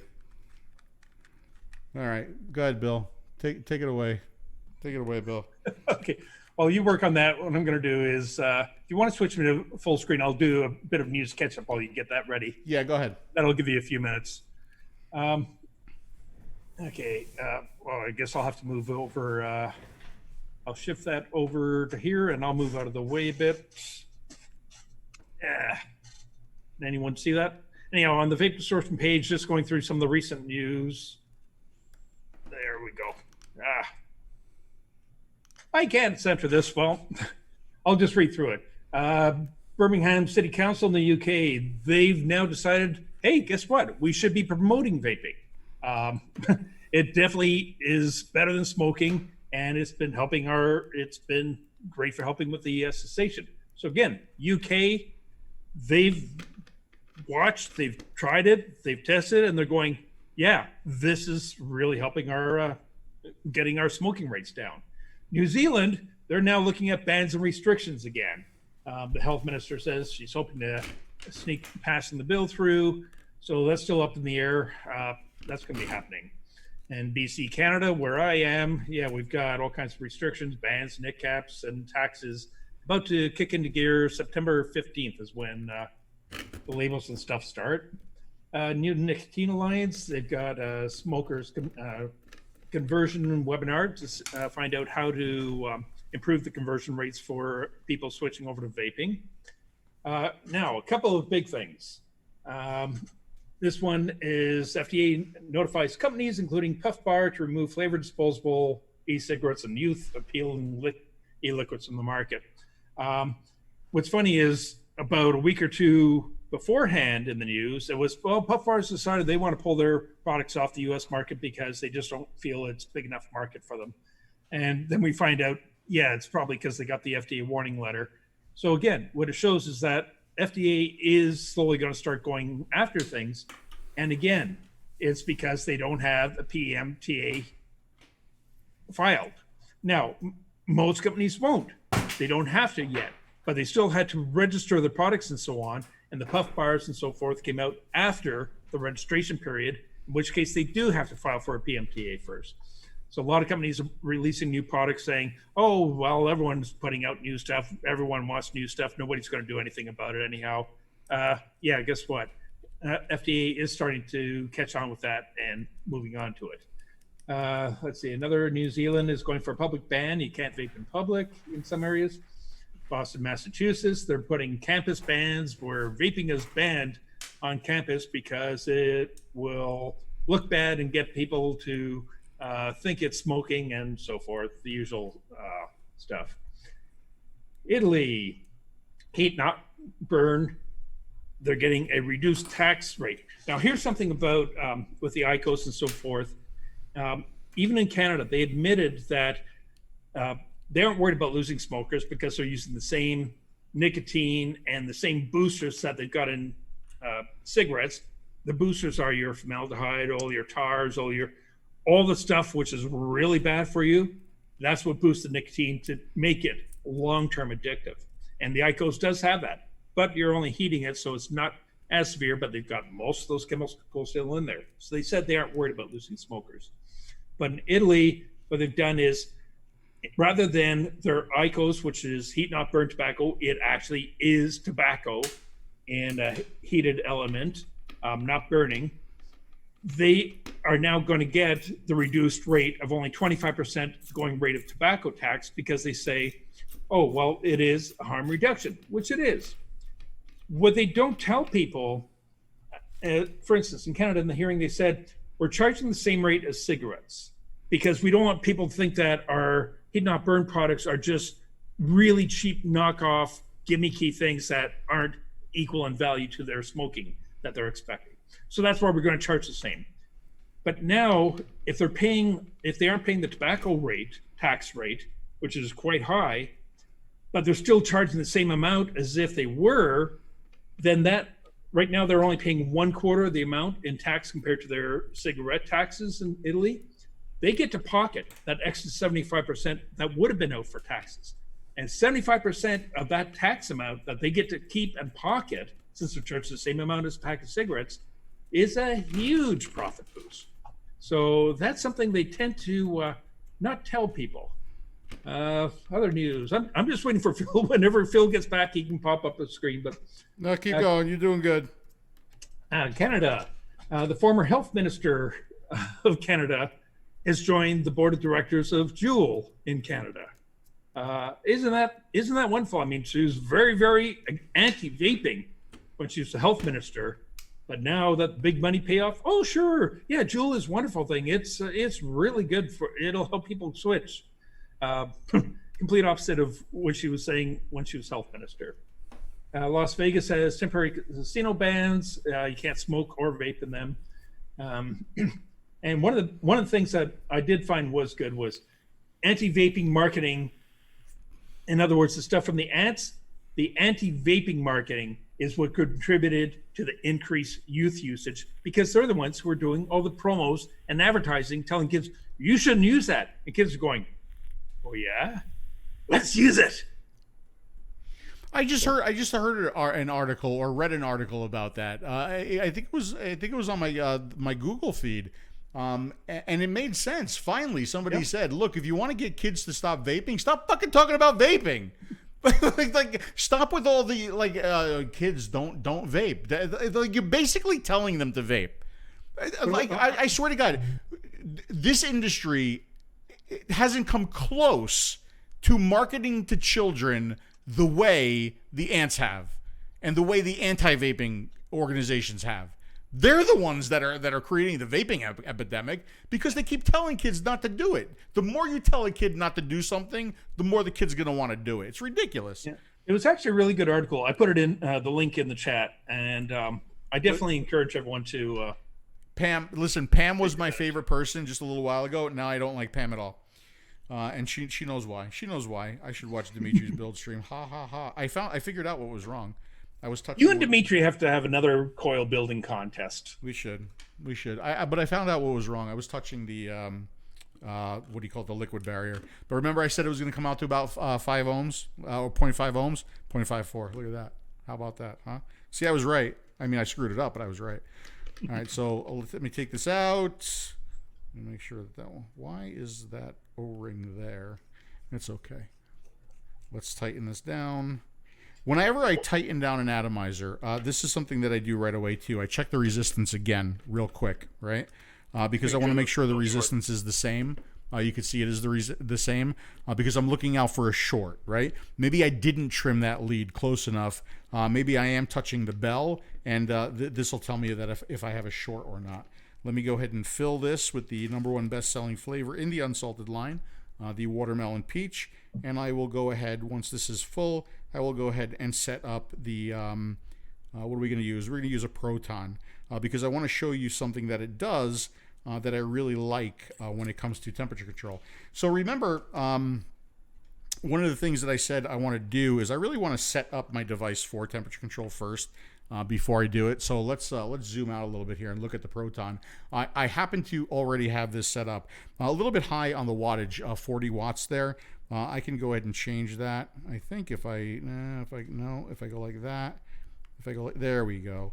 Let me go ahead and change that to the 25 watts that I talked about before, the two magic numbers, and let me go to the temperature, and let me change that to the 370 degrees that I talked about before, because again, if something went wrong, I don't want to get a mouthful of liquid hot magma. Now I'm going to screw on the atomizer, and this is the other thing that I like that it does. Look at that. There's an O-ring sticking out right there. If I screw this on, it's going to tell me, it's going to select the coil. So I know I want to do a temperature control, and I know that coil is 316L. So I go ahead and click that, and you'll see it's calibrating. See that calibrating thing? So what I like about that is the point that it's reading the resistance right then, okay? Because, let me go back to this camera now. There's a little side-by-side here.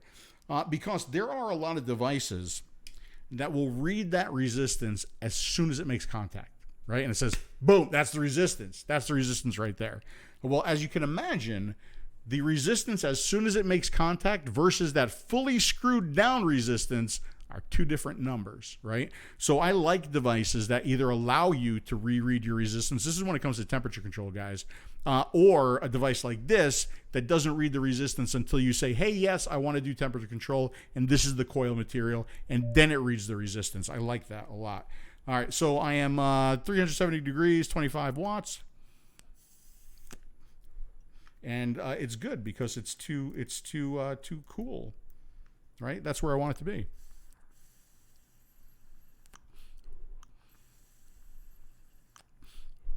So let me bring this up a little bit. We'll bring it to 380. We'll bring it to 390.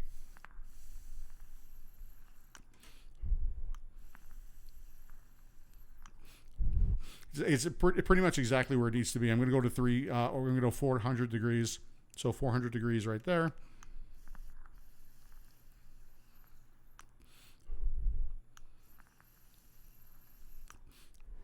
And it's working terrific right there. The other thing I'm going to do, I'm going to use this for a little while. I'm going to reread the resistance a little bit later on, tonight after I use it for a little while. That resistance is going to stabilize. It's going to change a little bit as you when you first use the coil. So I want to reread it a little bit later on to give me more accurate read to continue on with more accurate temperature control. And that is the temperature control spiel. All of the charts, giving you a couple ideas of how to do the build, a couple of magic numbers that I use when I'm setting up for temperature control, how to set up for temperature control. And remember, one of the most important things is cool resistance. So, like if I fire this right now, okay, and I unscrew it and I screw it back down and it says 316L and I say, yeah, and it reads the resistance, it just read a hot atomizer. Remember those charts we just looked at, right? As the coil heats up, it changes resistance. So it read that hot resistance, and it's going to be totally inaccurate. It's actually going to be very, very overpowered, right? So very important when you do mate it or you change it or you're going to change something, make sure that your atomizer has cooled down to room temperature and that your device is room temperature as well. All right, fire those questions. Let me see. Why not do a little glow before wicking? I don't like to glow. Well, first of all, I mean, it's temperature control. Remember, it's temperature control, right? So it shouldn't glow. You know, if I'm doing it right, sure, I could fire at wattage and you might get a little glow. And you could do a little glow. I talked to Dr. 𝗪𝗪 a long time ago. He was very, very anti-glow. He said glowing breaks down the components of the metal, right? And that's when you could potentially get some metal particles. You're breathing it in. He was very, very anti-glow, and I kind of took that to heart. And like, I will glow a coil only when I absolutely need to. Outside of that, I try to stay away from the glow. All right. Any other glow, heat? Yeah, I could do that. Yeah, Vape Geeks, I could certainly do that. So he said, he said don't glow it, but just heat it up a little bit, get some of the oils off of it. That'll also stabilize the resistance. Sure, you can do that. Yep. Yeah, that's actually one of the reasons why in the earliest days, people weren't really specializing in wire for wicking and vaping and everything else. It was just wire, which often came coated for machine shops and so on. And that's why the glowing used to be get rid of all that crap that was on it and then wipe it down. I put in the Taster Juice link for the Smoker Show, and at the bottom of that page is the slide package so that people can grab a copy of all the slides too. Yeah, well, actually, the slides need to be updated because when I downloaded the package, what I thought was the latest package, the temperature control slides stopped, and I panicked today. Ask Dimitri; he'll tell you. I absolutely panicked today because I thought I was going to have to recreate like 20 slides. But I figured out a way, and I looked everywhere for those slides, and I couldn't find them. But I figured out a way. I went back to the original video where we did temperature control, and I screenshotted screenshot every one of the slides when they came up. So that's how I was able to recreate the slides in like record time today. Always like glow, barely see. We'll blame Dimitri for mishandling the package. I want to do some giveaways tonight. We should do some giveaways because we have a little bit of extra time. I think we covered just about everything that we have to cover.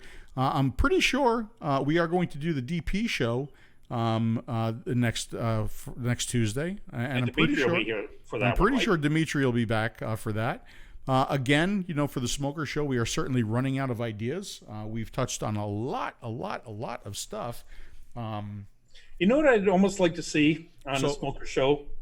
You, Dimitri, and Matt on there discussing the whole process of going through coming up with your unsalted lines and everything else. What goes into when you're dealing with an outside manufacturer, the tasting and how little adjustments happen, and your debates back and forth about, well, who should be doing what flavor and so on.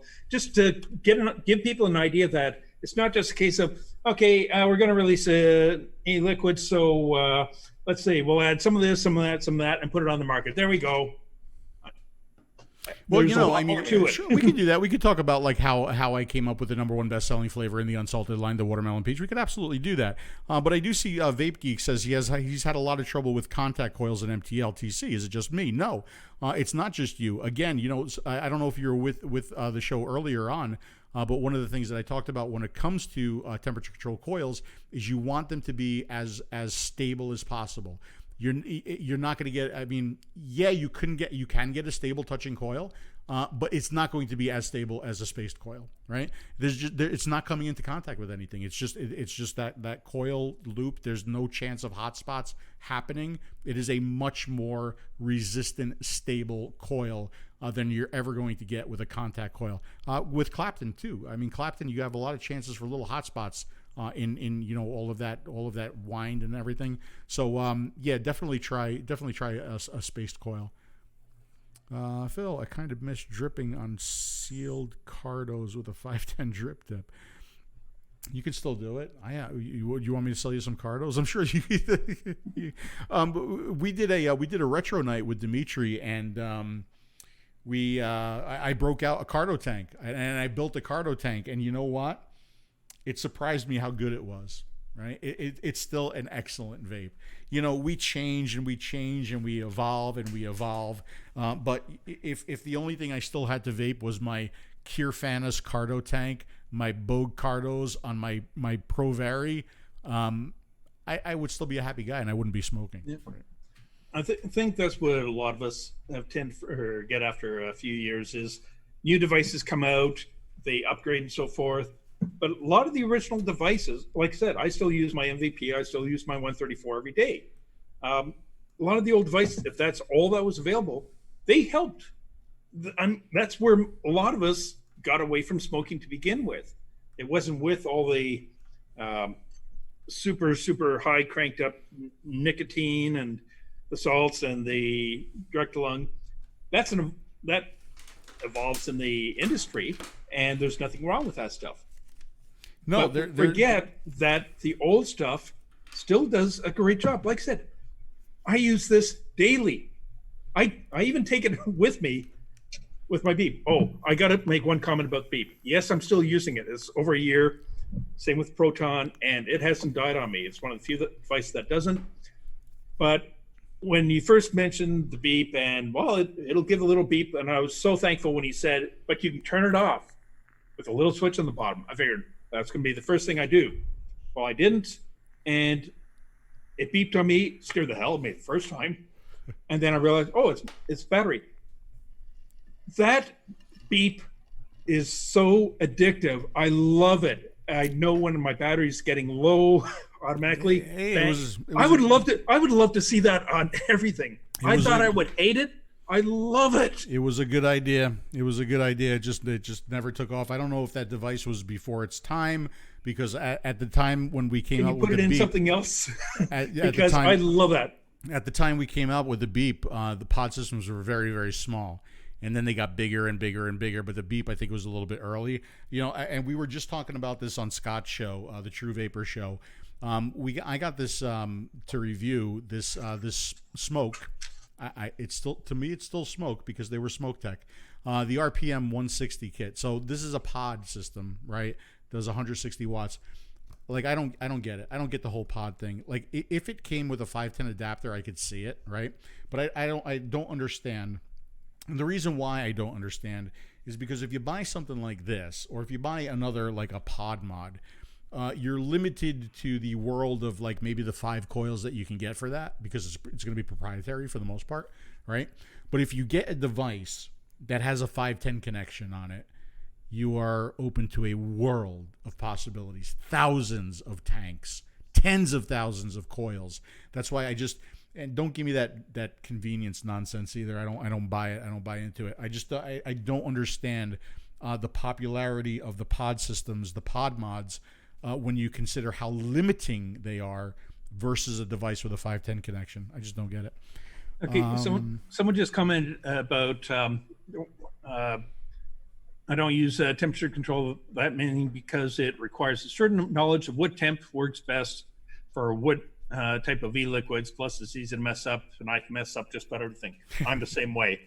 Question, with the temperature control, does it make a huge difference when you're switching between different liquids? Is it complete reset everything, start from the beginning and mark down what setting worked best, or is it pretty much across the board when using temperature control? That it fits pretty well most of the liquids across. Yeah. So first of all, New Wave Dave, thanks very much for the super chat there. Some people never need more than that.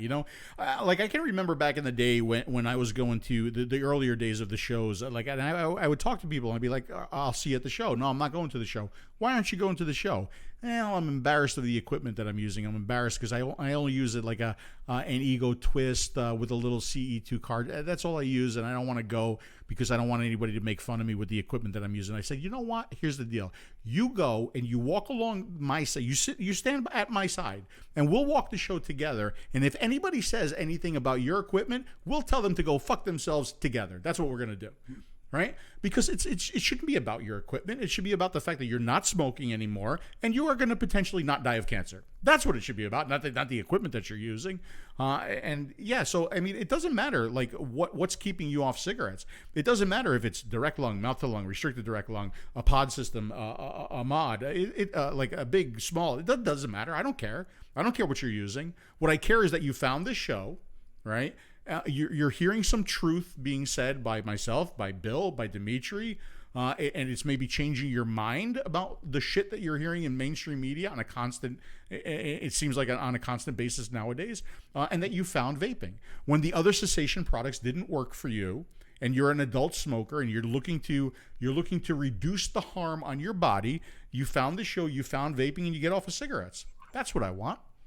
In an ideal world, that's what I want. I don't care what you're using. It's pretty much the same. Like I still get people saying, "Oh, well, you mostly vape zero nic now, so why are you even vaping? You should just stop." And it's a case of like, first of all, what's it their business whether I'm vaping or e-liquiding zero nic? I'm going to try using e-liquiding more to reference our kind of stuff. But whether I'm e-liquiding zero nic or I have some 18. I have some 12, some 6, and some 3, but 98% of my stuff is zero nic because I enjoy the zero nic. Now, if I have the 12 or the other ones, I don't suddenly get all my cravings again to up my nic, but zero works for me and I'm comfortable with it. Why do I still vape then? Because it keeps me from going back to smoking. There you go. There you go. Right, exactly. I mean, if that's what's doing it for you, if the zero nic is doing it for you, right? I mean, I'd never be able to do that because I don't get my throat hit. So and if I don't have my throat hit, I'm just not a happy guy. But if that's doing it for you and that's keeping you off the cigarettes, that's more important, right?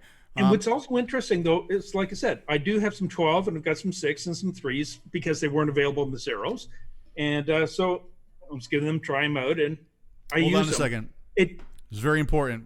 Okay. Dash Vapes is here. I'm pretty sure Dash Vapes is Shay or Shy. It depends on the day. And he is the manufacturer. He makes the #1 best-selling flavor in the blueberry muffin, line. Tiny lips, watermelon peach. Peach. Yeah. Right there. I keep forgetting. Right there. You're gonna have to remind me more often. Yeah, I should. I really should mention the liquid more. Don't you think? All right, let's do something fun. We don't have the wheel because Dimmy has. We don't have the wheel, so we're gonna do something. We're gonna do something different. And so get your typing fingers ready. Get your typing fingers ready because I'm just gonna look for the first responder. Okay, first responder. Well, you know what I mean. The first one to get it right. Okay. And we're gonna do this one. This first one is called Name That Robot, and this is for an Aries 2. Oh, I know this one without even showing it. Yeah, well, you're not allowed to play. Is it my favorite robot too? No, it's not your favorite robot. It's a different robot. Never mind. So this is for an Aries 2. I only have the 22 millimeters left here, so that's what we're gonna do. If you're doing a second one, you know what you should also have? Now, please, Bill, let me run the contest, okay? Okay, Bill, please, okay? So here's the deal. Now, pay attention to the question. Name the movie. Okay, first person, name the movie. And I got to take into account the delay. There's such a horrible delay between real life and what I just put up on the screen. But name the movie that you see right there, and I'm looking for the first person to respond gets the Aries 2. So we're waiting to see. They're still saying hello to Dave because Dave showed up. Oh, it's Dave. Dave from Dash Vapes, not Shy. Oh, it is Dave. Oh, good. Hey, you know what, Dave? You're still associated with Dash Vapes, the makers of the RoboCop. There we go. Mowgli got it. Okay, Mowgli got it. RoboCop. Okay, so Mowgli. I worked on the TV series. Mowgli, you got the Aries 2. Okay. Fun fact: I worked on the TV series for a few episodes. Did you? And okay. I got to say this. Guys, I know it's geek. You guys got to be a lot faster than that. Who put Terminator? John, come on. Something about the RoboCop TV series. That suit was about 400 to 500 pounds. All the actor could do was he had to keep the bottoms on. They had a propped up rollback dolly for him to stand on. And right before they'd shoot, they'd start rolling cameras. Crew, you'd have 3 or 4 crew would have to put the main suit on, prop him up, and then they go action. He could only do basically walk across the set inside the one room, do a line, and that was it. And then he's just drenched in sweat because that suit, it wasn't soft plastic back then. So I always liked the original RoboCops. They were fun. Okay, so here's the next question. Right, we'll do a Zenith Pro. Can I test one question for you? Yeah, sure. The original device where Dimmy got his Dimmy Pink name from you. Shit. It was a 𝗧𝗵𝗍𝗍. You just gave away the answer. Now you can't use it. Well, that wasn't. No, hey, I got my own questions here, buddy. I got my own question. Okay. I want you to give me the name of this robot, okay? But don't use the acronym. Oh, that looks very familiar, doesn't it? The name of this robot, but don't use the acronym. Do you know it, Bill? That one I can't remember. Really? I'm surprised. Okay. The name of this robot, don't use the acronym. There's only 2 robots I even care about the names. I know. Well, we'll get to that one. And not just the short name, but I like the long name of my favorite robot. The name of this robot, do not use the... no, you use the acronym. There's the acronym. They're using the acronym. Nope, not Gunther. Nope. Now, see, they're still using the acronym. Somebody will get it. Somebody will figure it out. No, there's the acronym again. You're using the acronym.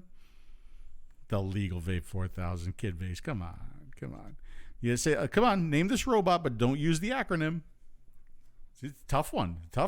Oh, wait. There you go, John. There. See, Mowgli knew it.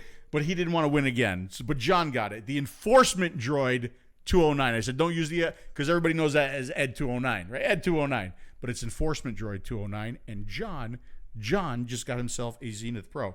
And by the way, Mowgli and John, just send me a message on Facebook and I'll get your information and I'll get it out to you. All right. So should we keep playing the robot game? I'm trying to think what else I got to give away. Dimitri will be so glad that he missed this episode. He'd be going. He would. Temperature control and robots in one show. But you know, I never want to go back. I know, between temperature control robots, he'd have hung himself by now. Especially when I screwed up the build too. Erectile dysfunction 209. That was very funny. Mowgli. So let's see. How about a Chroma Zenith kit? Still one of my favorite devices. The Chroma Zenith kit is nice. It's Chroma Zenith kit. Let's see. I'm gonna pull up this. Okay. All right. So listen to the question. So the Zenith Pro. John got that. Okay. And this is for the Chroma Zenith kit. Not the Chroma R, the Chroma, what do they call it? A? I don't remember. Okay. Anyway, here we go. Name the movie again. Just the movie. Name the movie. And you will win the Chroma Zenith kit. How about that? Not bad. The original movie, correct? Yep, the original movie. Yeah, because he was in a few. Name the original movie, and you win. You win. Winner, chicken dinner. I could actually probably come back here because somebody's going to get that. You're welcome, John. You're welcome, John Haymaker. Craig, Dumbo. Yeah, Chroma A. Thanks, Janine. I know. I'm a disaster. Now, I did get to work again. Such a disaster. Some days No. Hold on. There you go. 𝗀𝗵𝗪 got it. Forbidden Planet. Look at everybody who's writing Lost in Space. No, not Lost in Space. He was on a Lost in Space episode. He was. Robbie the Robot was in a Lost in Space episode. The name of the episode was Battle of the Robots, right? And it was one of the greatest lines in robot history when I believe Robbie said to the Lost in Space robot, "You are even more stupid than I calculated." That's great. No, Forbidden Planet and 𝗀𝗵𝗪 got it. And Forbidden Planet was actually a really good movie. It was kind of ahead of its time. Mm-hmm. All right, so 𝗀𝗵𝗪, you got yourself the Chroma A Zenith kit. Just get a hold of me on Facebook. Should we do one more? I don't know. What do you think? I'm trying to. Did I get any tough ones? This one's kind of tough. I mean, this one's so tough. I would have to look up the name of it. I forgot his name. Yeah, let's do one more and then we'll wrap up the show. By the way, for your Forbidden Planet thing, yes, I did work with somebody on that show from that film. You worked with everybody. You're Leslie Nielsen. got to work with him. And he even had his dad on set. But Leslie Nielsen was so, like, I'm glad I got to work with him before he passed away, because he was such a hard worker, so fun with everybody on set. He got everybody addicted to his whoopee fart machines that he used to carry around with him. So the whole crew ordered crates of them. But he had his dad on set, and his dad was just as friendly and funny. Really? Yeah, it was great. I know which robot you thought I was going to put up. I know you thought I was going to put that robot up there. Yeah, M3, B9. B9, M3, the robot, just the robot. And that is obviously the Lost in Space robot. One of my all-time favorite robots right there. But no. All right, so this is the last one. This is one tough one, so we should do a good prize. So this prize is going to be for a Zenith Pro and an Aries 2 and a date with 𝗏𝗏. No, because nobody would want to enter then, right? Don't want to do that. And another chroma kit. Okay, so it's basically like the last three that we did, but all together. Okay, so this is for a Zenith Pro, for an Aries 2, and for a chroma Zenith kit. The whole shebang, guys. If you are the first ones to tell me the name, okay, because he did have a name. This is gonna be a tough one. Of this robot right here, okay. There's a huge hint on there because you'll be able to look it up. But first person to tell me the name, type the name of that robot, you'll get the Zenith Pro, you'll get the Aries 2, and you'll get the Chroma Zenith kit. Not a bad deal. Not a bad deal for coming here and watching the Smoker Show with us tonight and hanging out and letting me do my temperature control spiel again. Not a bad deal. I know it's not a vape wheel. Yeah. But please indulge me. It's not C3PO. It's not the thing. Please indulge me. Okay, we got it. In my sci-fi geekiness. What do you mean we got it? Somebody got it? Oh yeah, Hector. Chunkmeister got it again? Chunkmeister, You just won, brother. Maybe we should give it to John. Now I feel bad. All right, here's what I'm going to do. Okay. So Chunkmeister, but John Best got it right after Chunkmeister. So let me write this down. Chunkmeister, and John Best. Okay. So Chunkmeister already won the Chroma Zenith, right? So here's what I'm going to do. Let's see if okay, everybody can stop now, by the way. Let's see if Chunkmeister is a nice guy. That's what we're going to do. We're going to find out right now if Chunkmeister is a nice guy. Chunkmeister, you already won the Chroma Zenith, okay? I will include the Aries 2 and the Zenith Pro, so you'll win just like what it was. So you'll win the Zenith Pro, the Aries 2, and the Chroma. But will you please gift the second Chroma Zenith to John Best? Would you do that? Please tell me if you will do that, Chunkmeister. Oh, he said Piff the single. Oh, there you go. All right, so he's kind of already doing it. Piff the singe to somebody else.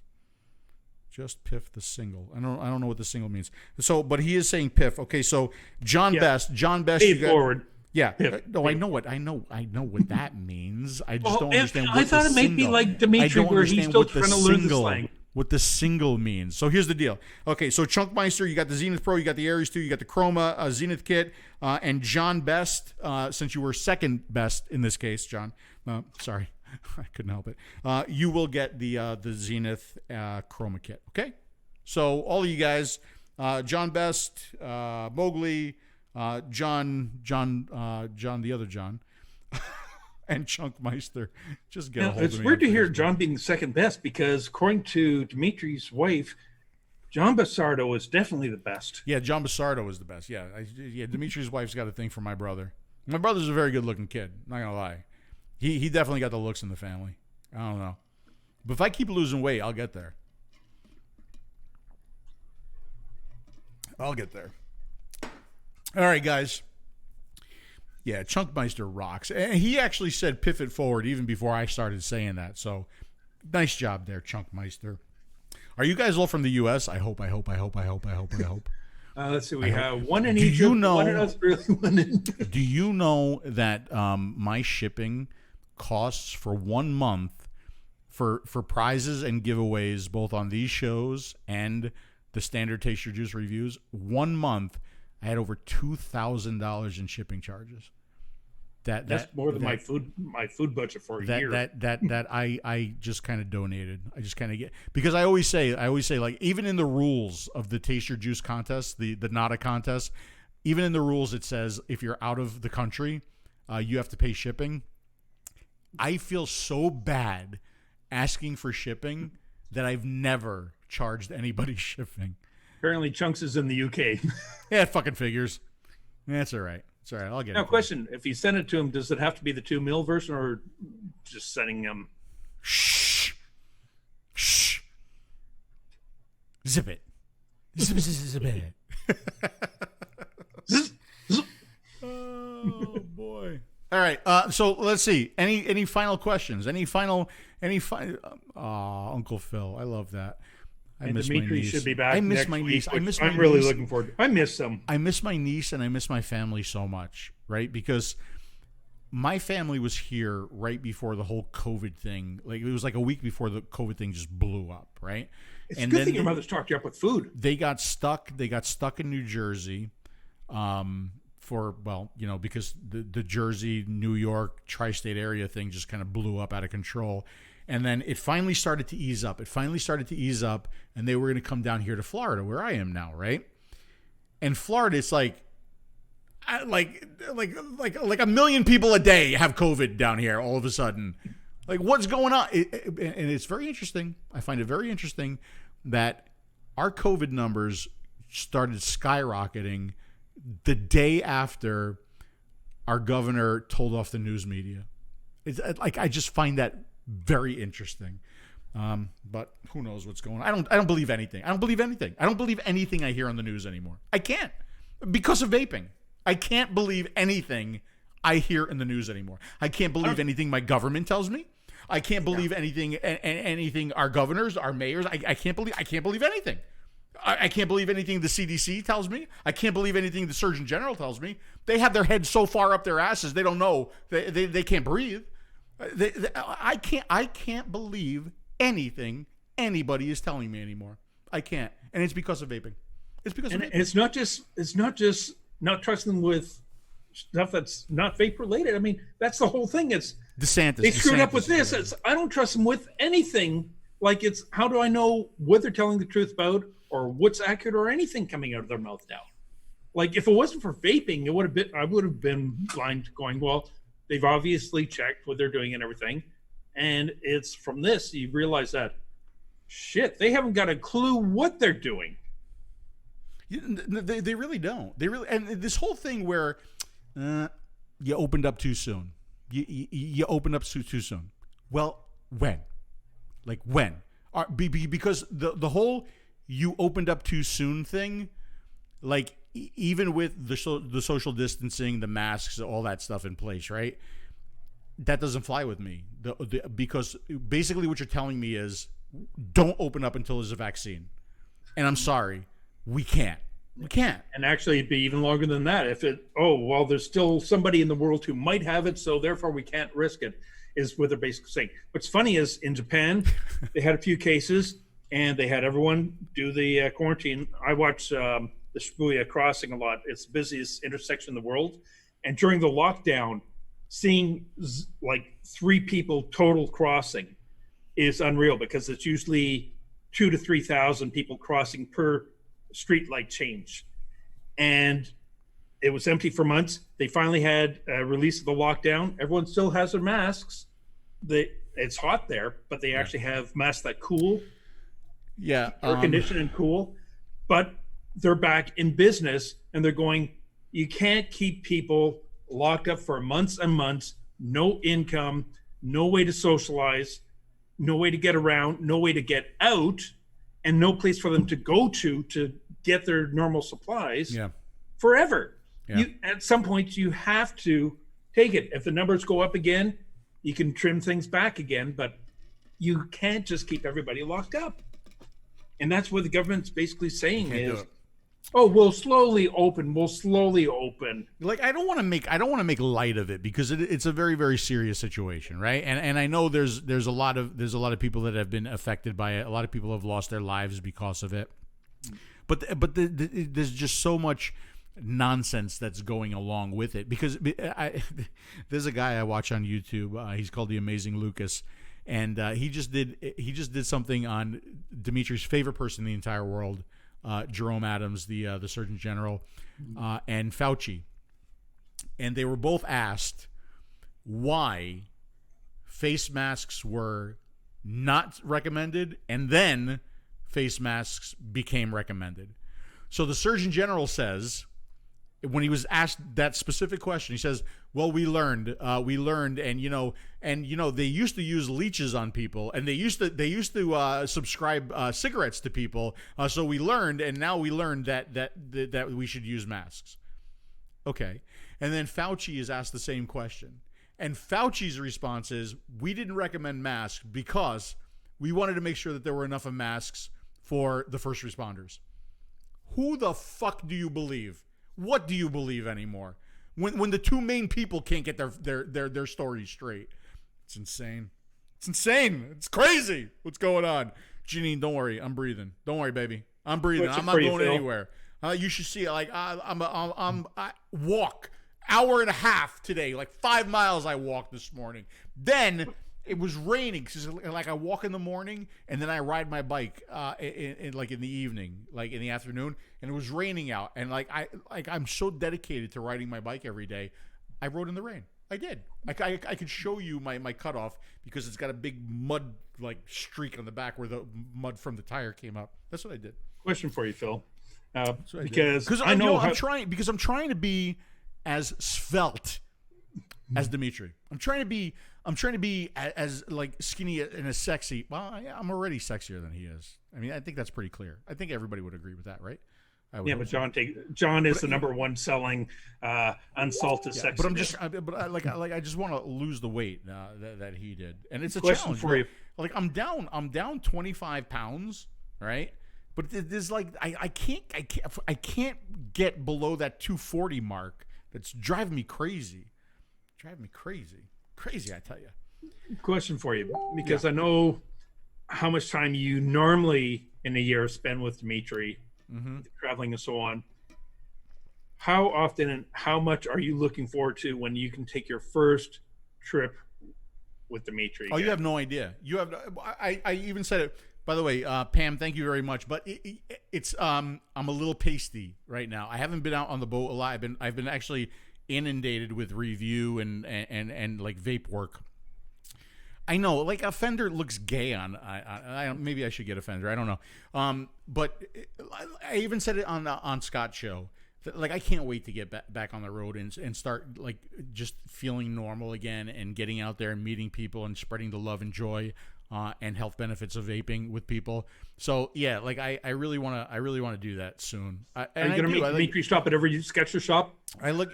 Yeah, well, yeah, for sure. And now we're going to go shopping for Skechers together. See, we could shop for that, and that's a whole video in itself right there. But yeah, I mean, I can't wait to get back on the road and make this feel normal. And as a matter of fact, they just put a date on the Vapers Alliance Washington 5th, I think. Thing. They have a date for it now. It's in September at some point. I think it's September 5th. I'm not quite positive. I'll have to check. I am feeling better, Janine. I really am. I feel like I'm in the best shape for a long time now, because I 269 was always my weight, right? And it was my weight for like years and years and years, and I'm like 244 right now, and I can't remember like the last time I was 244. Yeah. So that's kind of cool. Yeah, the Save the Vape rally is going to be at 1450 Pennsylvania Avenue Northwest. I should have it. Washington, D.C., September 5th, 2020, from 12 p.m. to 4 p.m. Hold on. So that's better than that. We can do better than that. September 5th, 12 noon to 4 p.m. Look at this. In Washington. Look at this. Look at that. Get ready. Look at this. Boom. Look at that. Huh? Look at that. Not bad. I should have had that ready to go, though. In all fairness, I should have. I'm supposed to be a speaker at that. Dimitri's a speaker. So yeah, I think that'll be pretty cool. As long as like we can go, as long as they let me out of Florida. Oh my goodness! All right, any last minute questions before we? No, I do. I feel a little pasty right now. I'm not in my full tanned splendor. Well, Demi was away, even though you were only on YouTube and not in a dozen different places that he streams to, and with all the phone lines and everything else. I think he did a great job. Thank you. Putting it together. And Peanut, my shorts are sexy. I don't care what anybody says. My shorts are sexy. My neighbor hates them. My neighbor's daughter hates them. Dimitri makes fun of me constantly whenever I wear them. So, of course, I wear them as much as possible. Remember what he said about your Skechers? Right. Exactly. Mm-hmm. Now, are they ever going to make Skechers my size, though? The Skechers shoe boxes don't fit me. No, they don't make them in Sasquatch size. I keep checking just in case. No, Steven, not yet. Not yet. There is no flavor ban in Florida, but there is a there's a bill they're trying to veto. I can't remember the number of the bill right now. I can probably look that up too. Do I have saved photos on here? Yes, I do. Hold on a second. Let me see if it's in here. Because I'm holding a veto. I'm sure somebody's going to be able to tell me like what it is that we're trying to veto here in the chat before I can find it. I'm like Dimitri would have it up already. I just, it takes me forever. I mean, like I can find this, I can find that right there. Look at that, huh? Look at that. But I can't find. Oh, I know I got to find for you. By the way, I'm drinking adult beverages tonight. I don't know if anybody noticed that, and we're after hours at this point. You got to find the Dimitri Sketcher picture too for everyone. Yeah. I can't find. Thank you, Stephen. SB 810. That is the bill that they're trying to get vetoed. And I heard it's on DeSantis's desk, and I thought like the vote was going to happen soon. I know the Florida Smoke-Free Association is trying to make headway.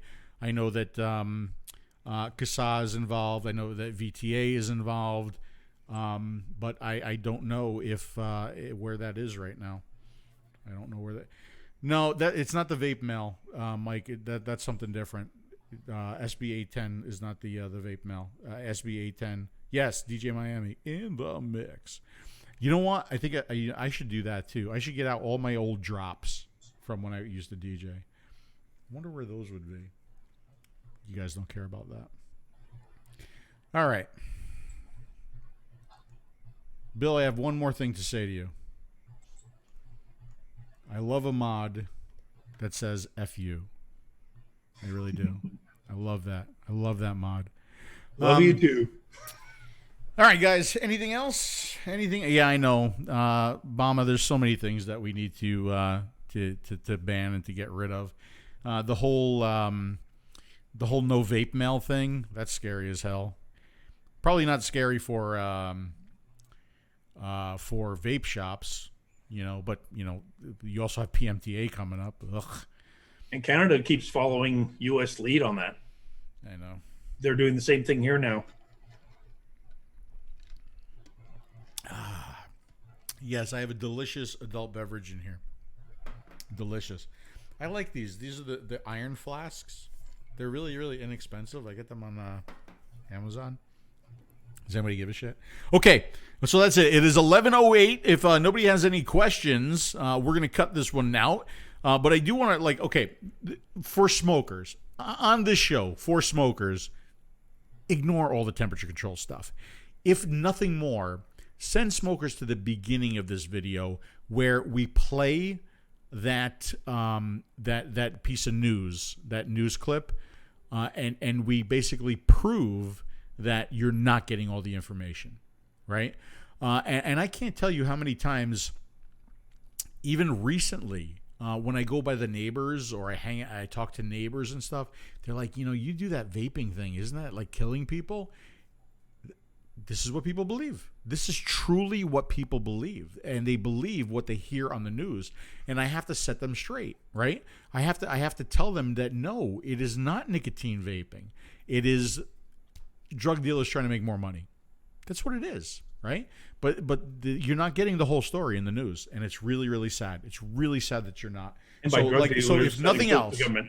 if nothing else, send people to that. Let them hear that. Okay. Yeah, I know it's only USPS. Yeah. I get that. But like I've also heard rumors that everyone keeps saying, I'm going to cut in here. Everyone keeps saying it's only the United States Postal Service. Oh, we can still use FedEx and so forth. Got to remember, FedEx got nailed last year for transporting cigarettes. It cost them millions in fines, and they're under watch now. They don't dare do it again. The more vaping or e-liquiding products get classified as smoking, tobacco, and so forth, it's very easy for them to say, oh, well, you're still transporting or delivering a tobacco product. Therefore, we'll fine you again. So what would they do rather than risking that? You know what? We will not carry your products. We will not deliver your products. Then what do you do? Yeah. And there's also rumors that if that happens and if USPS stops vape mail, that FedEx and UPS is going to stop as well. They're going to follow suit. So yeah, that would be pretty terrible. That'd be, again, not pretty terrible for vape shops. I would imagine that vape shops are like, oh yeah, I hope that happens. Until the PMTA comes and the vape shops have nothing to sell. That's not good. I just hate it. I hate it just takes the wind out of your sails after a while. Just trying to do the right thing, trying to lead people to a healthier lifestyle. Because let me tell you something. If it wasn't for vaping, I would not have made an hour and a half this morning. I would not have made my 10-mile bike ride this afternoon. I wouldn't. There's no way if I was still smoking that I would be able to do that at 51 years old. No way. I'm sorry. So it's just frustrating. It's just frustrating when you know the answer. And we also know the target that we're trying to reach, right? Again, who are we trying to reach? It's very easy. The adult smoker who has tried and failed with other cessation methods that are approved by the FDA, if you want, and continues to smoke. Because when you go to vaping, nothing simulates a cigarette like vaping does. No patch, no pill, no lozenge, no gum, nothing. Vaping just gives you that hand to mouth, that gives you the oral fixation, that gives you your fake smoke, it gives you your throat hit, it gives you your nicotine, and it's a significant reduction in harm. So I'm just repeating. Am I just without all the details about the candy sticks and so far? Just give me a list of what you had tried before you found vaping that did not work for me. Yeah. Personally? Yeah. Gum, patches, and Chantix. Chantix did absolutely nothing for vaping, but I tell you what, if I could go get Chantix right now, just to drop a couple and get some of those dreams that I got with Chantix, I'd be like, yeah. That's all Chantix did for me, was just gave me some wild dreams. It did nothing to help me quit smoking. Nothing. With me, it was I tried cold turkey. That just increased my cravings. The gum, the patches, gum and patches at the same time, which pharma even recommends now because their sales dropped 40%. So they need to get people back onto us. So they recommend both now. Did nothing. Acupuncture, laser therapy, 2 sessions, Chantix, few of the other medical products. Chantix did nothing one way or the other. I didn't even get the dreams. I had nothing. So really? I guess I was lucky. So you didn't have any benefit from Chantix. At least I had the dreams. Yeah, but all those, how they were supposed to cut down the cravings, exponentially increased my cravings like crazy. Really? Yeah. So it had the especially opposite laser effect. Therapy. They said you won't even be able to tolerate the thought of a smoke for like a week. I went, great. I went out and I went, I'm in the car and I just went, holy shit, I just went through half a pack in 35 minutes. It just went out the room. When I started vaping, I had no expectation of quitting smoking or interest. I'd long given up. Nothing worked. I gave up. I just wanted to replace every fifth cigarette. If I could convince myself it's good enough instead of a cigarette, that might cut down my costs a little bit. And I had my 2 packs of cigarettes with me at the time, which I keep in my desk drawer. Both are still untouched, but that was February 6, 2014. No kidding. And I keep them there. I can put them in there. No interest. But I spent 3 months when I started vaping, because from my first puff of e-liquiding, I got to remember to keep saying e-liquiding now. From the very first puff, I never touched my cigarette again. But I spent 3 friggin' months going, I know the cravings are going to hit. I know they're going to hit. Why aren't they hitting yet? It's going to sneak up on me. It was 3 months before I finally go, I guess I'm not going to have the cravings for the cigarette, which was mind-blowing for me. Yeah, I need to acknowledge somebody, though, because somebody just made me laugh. 𝗍𝗲 made me laugh because he said the patch, the only way it helped is if he rolled it and smoked it. Kid Best says throw these out. That was funny. Okay, here's how we're going to end. I figured out how really New Wave Vape Chantix made you severely depressed. Chantix has been known to make people like kill themselves too, by the way. That's really good. What a great side effect. Yeah, it might get you off of like cigarettes that could give you cancer, but it also might like make you kill yourself. Unbelievable. Like what's the vaping side effect? Dry mouth? Unreal. Unbelievable. Okay, and I showed this before. I think I showed it on Scott's show, and every time I hold this up, like somebody sends me a message like, Phil, why do you have cigarettes, Phil? Why do you have? Because this is still, this isn't the stunt pack from Rochester anymore. This is a brand new stunt pack. This is the pack that I had to purchase. I had to go into a store and I had to buy to do the most important vape trick video, right? And if we look in here, still only one missing still. So that's how we're going to end this show. We are going to end the show with the most important vape trick video, and then we're going to play the intro again, and that's it. So we're going to say goodnight. Everybody who watched, thank you very much for watching. I'm sorry if I bored you to tears with the temperature control. If anybody has any questions about what I showed and you're embarrassed to ask here, send me an email and I will gladly answer them. If anybody has any ideas for new shows, please send those along because we'll take those into consideration. And please, do subscribe and hit the like button because that helps as well. Bill, any final words, Bill? Just I've been told get rid of those cigarettes. I keep them in there because it reminds me what vaping did to me. It's the only thing that ever got to me where I have no interest in it, and that's my reminder. I can pull it out, still not interested. Vaping is still working. It does, it absolutely does. And I know because I remember when we did that tobacco liquid competition, and we all smoked a cigarette because we wanted to remember what the tobacco tasted like. And Dimitri said, boy, I could go back to that in a heartbeat. And Richard said, boy, from Flavor Art, I could go back to that in a heartbeat. Me, no. To me, it tasted terrible. It tasted gross. And it left a horrible taste in my mouth. Even when I did the most important vape trick video, which you're about to see, it just, I didn't like it at all. I remember you talking about that, how you thought you were going to be sick afterwards. Yeah. Okay. So that's it. Guys, everybody, thanks, everyone. Thank you. And I'm glad you guys going to be back. How do they do it now? They do it like that? Is that the new heart? Right? But you have to kiss it and you go like that. Dimitri finds that very creepy when I do that. But I'm going to do that because I can't do this. I screw that up horribly. All right, guys. Thanks for watching, and I'll see you again soon.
So when I first started using this, I was like, okay. And then I saw that, and I was like, okay. Can I taste your juice?